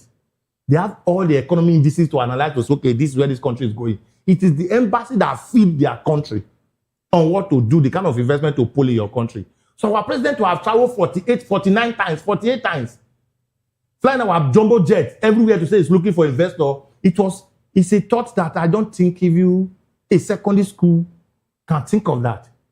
America have an embassy here. France have an embassy here. UK have an embassy here. Germany have an embassy here. The ambassador here is the their president. So he come on with the analysis and say, Mr. President, ABC, this is what we need to do and get our money. It's not by you going there. Have you seen a German president coming to Nigeria? Chancellor is okay, come to beg to come and invest in our country. So the president needs to sit down and do his job. All right. So I have just 3 minutes with you, right? I'd like for us to quickly talk about this other story. Troops of the Nigerian Army have arrested 15 suspected oil thieves around Ibeju-Lekki axis of Lagos. Now, the suspects really were apprehended in the early hours of Friday by troops, and they were going to steal oils around Dangote refinery. Would you say this is kudos to the security operatives? I will never say it's kudos. You know why? Why? It is not the poor man that steals oil. They should go beyond arresting those feed workers and go for their sponsors. Mm. Parading those boys for me will not make me to clap for you. I will not. There are sponsors to steal oil. You need to be technical. So provide the technical support at the back end. But this is not you excusing those who are involved in this. Never will I excuse them because they are all criminal. In an attempt for you to steal for your national resources is criminal. But being that as it may, the military should go beyond parading those boys who they see as a thief. There are people that are providing the technical support at the back office because you steal oil. Where are you taking it to? International market. Who cleared the wave? You still go through the Navy clear. So these are syndicates that the military I sympathize with them because they are serving under a government that does not even recognize their effort. By the time you trace those people, you discover that people that are sponsoring those criminals are even in this government. No, also forget, Oshomole once said it very clearly in National Assembly that the military, the retired generals, some of them are behind this crude oil theft. As it's also happening in the north, taking our gold and taking it to neighboring country to go and say. So for me, the Nigerian military, they've done their very best, but they should go beyond this particular parading those, I call them small thieves, to go for the big thief. Just as somebody told us recently, you are arresting Boko Haram, arresting Oniswa. What are the sponsors, the 400 names they give you from Saudi, from Dubai? What happened to the 400 names? Have you prosecuted them to cut the finances? So for me, then again, I would say Tinubu should sit down. He shouldn't just be talking of politics. Because if you play politics with Nigerian life, one day you wake up, there's no city for you to govern. Well, a very good place to leave this discussion. Thank you very much, Frank. Thank you very much. We could talk on and on and on, but of course we have to go. Thank you very much for being with us. Thank you very much. You're still watching News on Voice of the People Television. We'll take a break, and when we return, we'll bring you more stars. So stay with us.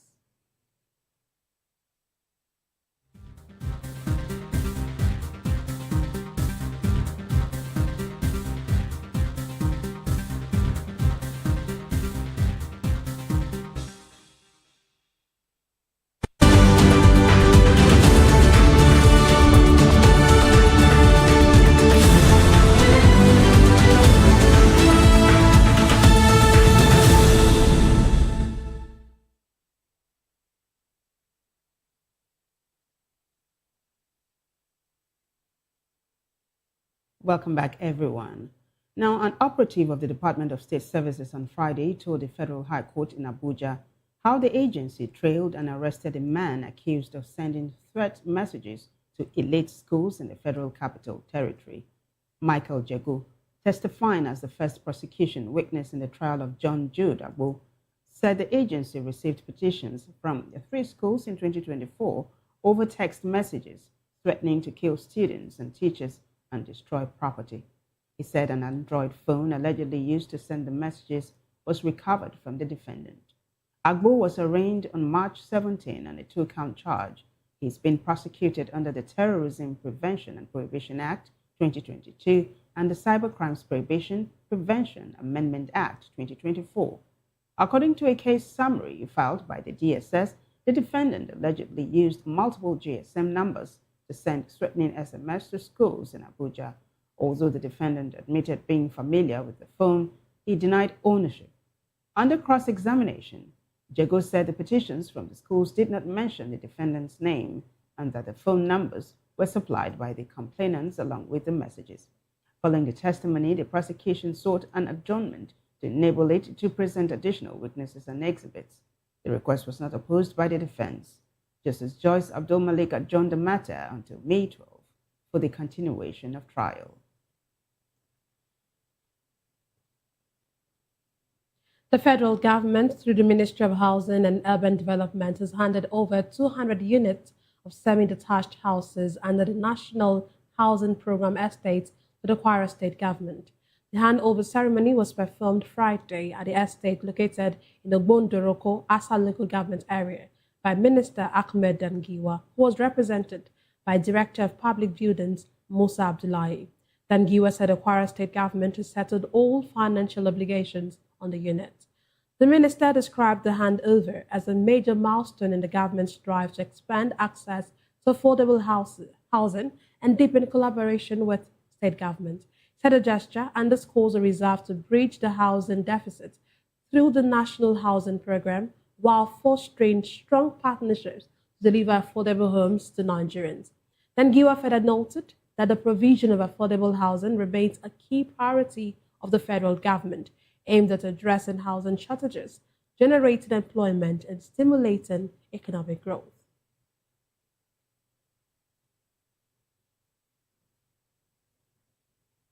The Central Bank of Nigeria, CBN, on Friday announced the introduction of the Nigerian overnight financing rate as a new benchmark for the country's money market, aimed at improving transparency and strengthening monetary policy transmission. The disclosure was contained in a press statement issued by the CBN's Acting Director of Corporate Communications, Hakama Sidi Ali. According to the statement, the initiative was developed in collaboration with the Financial Markets Dealers Association to deepen the financial system. We'll take another break, and when we return, we'll bring you stories on foreign, business, sports, and entertainment after the break.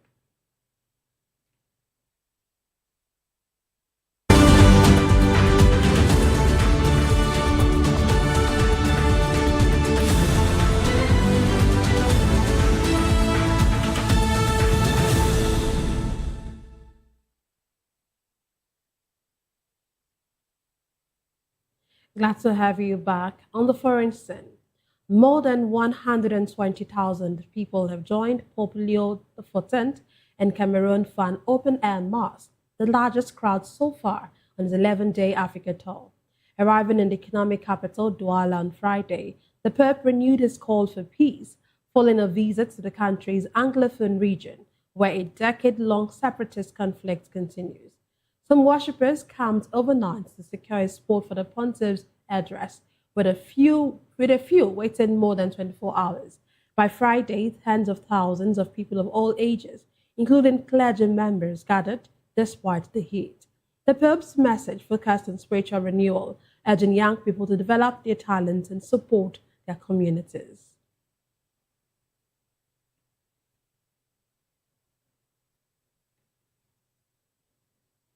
Well, still on the foreign scene, the youngest son of Zimbabwe's late former leader, Robert Mugabe, has pleaded guilty to pointing a firearm and illegally entering South Africa. Bellarmine Mugabe entered the pleas, after his arrest in February over a shooting incident involving a 23-year-old man at a home in Johannesburg. The 28-year-old appeared in court in Alexandra alongside his co-accused, Tobias Matuhunze, and remains in custody. Their lawyers told the court both men are willing to return to Zimbabwe at their own expense if they are not given custodial sentences.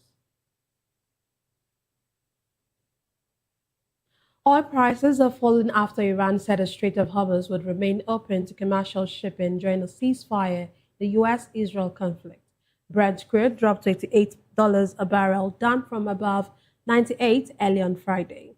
The Strait of Hormuz is a key global shipping route handling around a fifth of the world's oil and liquefied natural gas. U.S. President Donald Trump welcomed the announcement, though maritime groups say they're still working to verify the claim.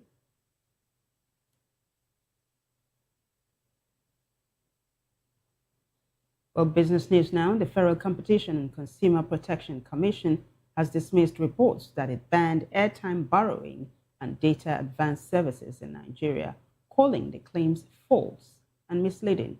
In a statement, the Commission said it was responding to a wave of misinformation suggesting it had shut down or prohibited the services. It clarified that no such directive was issued and consumers can still access lawful telecom value-added services. The clarification follows growing public concerns over alleged disruptions and complaints in the telecom sector. The Commission explained that its intervention was prompted by consumer complaints, including unclear charges, unexplained deductions, aggressive recovery practices, and poor disclosure standards within parts of the digital lending and advanced services market.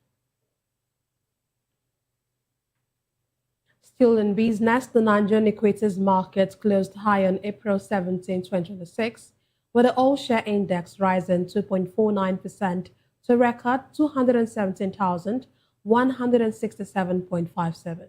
The benchmark gained 5,266 points from the previous session as trading remained firmly bullish.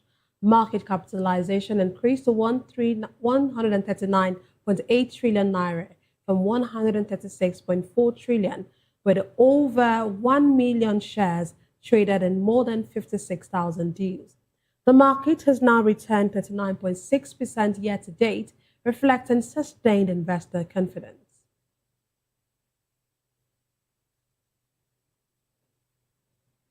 Well, in sports news, the Athletics Federation of Nigeria has welcomed sprinter Favor Ofili back after World Athletics rejected her request to switch nationality.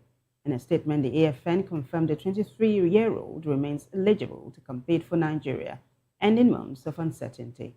World Athletics declined the application, citing concerns it could undermine the integrity of the sport. The AFN says Ofili's case was reviewed alongside 10 others, and although her individual circumstances were considered, the panel ruled that approving the switch would breach eligibility rules. The Federation has urged renewed support for the athlete.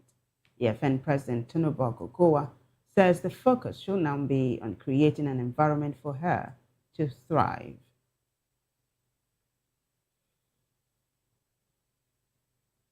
Moving on in sports, Super Eagles defender Ola Aina earned high ratings after helping Nottingham Forest beat FC Porto in Europa League quarter-final second leg. Aina played a full 90 minutes as Forest overcame 10-man Porto to reach their first European semi-final since 1984, where they will face Aston Villa. Following a 1-1 first leg draw in Portugal, Morgan Gibbs White scored the only goal at the City ground to seal the win. Porto have now failed to win any of the last 24 matches on English soil, including a 2-0 loss to Forest in October.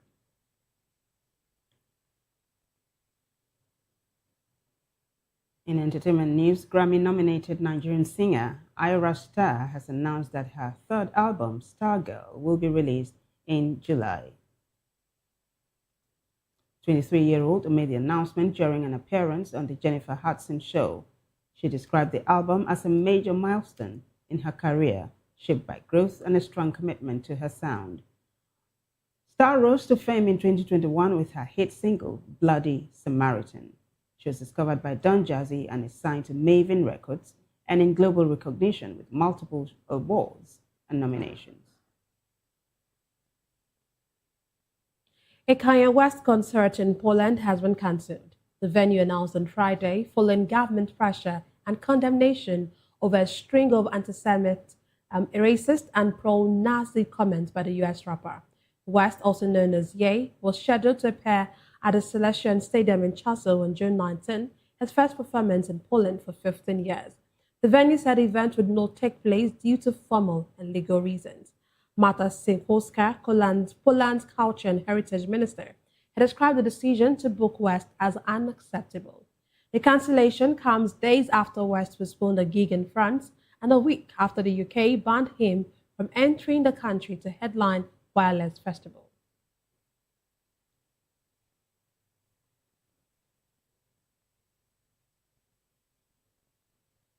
Well, it's a wrap on News Hour, but before we go, a quick look at the headlines. We told you that President Tinubu has signed the 68.32 trillion naira 2026 appropriation bill into law and has also extended the 2025 budget. Also, IMF has warned of tougher economy for Nigerians amid rising costs and debt. Federal government urges airlines to hold fare hikes as jet fuel price rises 300%.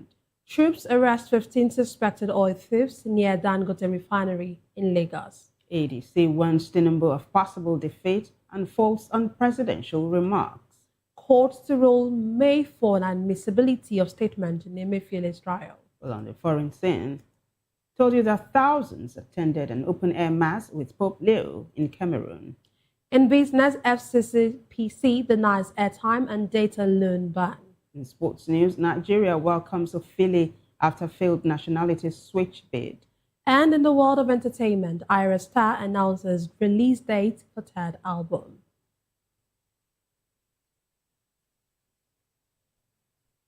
Do well to subscribe to our YouTube channel on YouTube. We are Voice of the People Television, and on other social media platforms, we are at Vop TV Live. We witness news happening near you. We want to hear from you. Send your eyewitness report, event coverage request, photos or videos directly via WhatsApp to 0814-606-4057. And also reach our newsroom by email at news@vop.ng. I am Nenna Ndomdioto. And I am Vivian Oguche. Thank you for watching.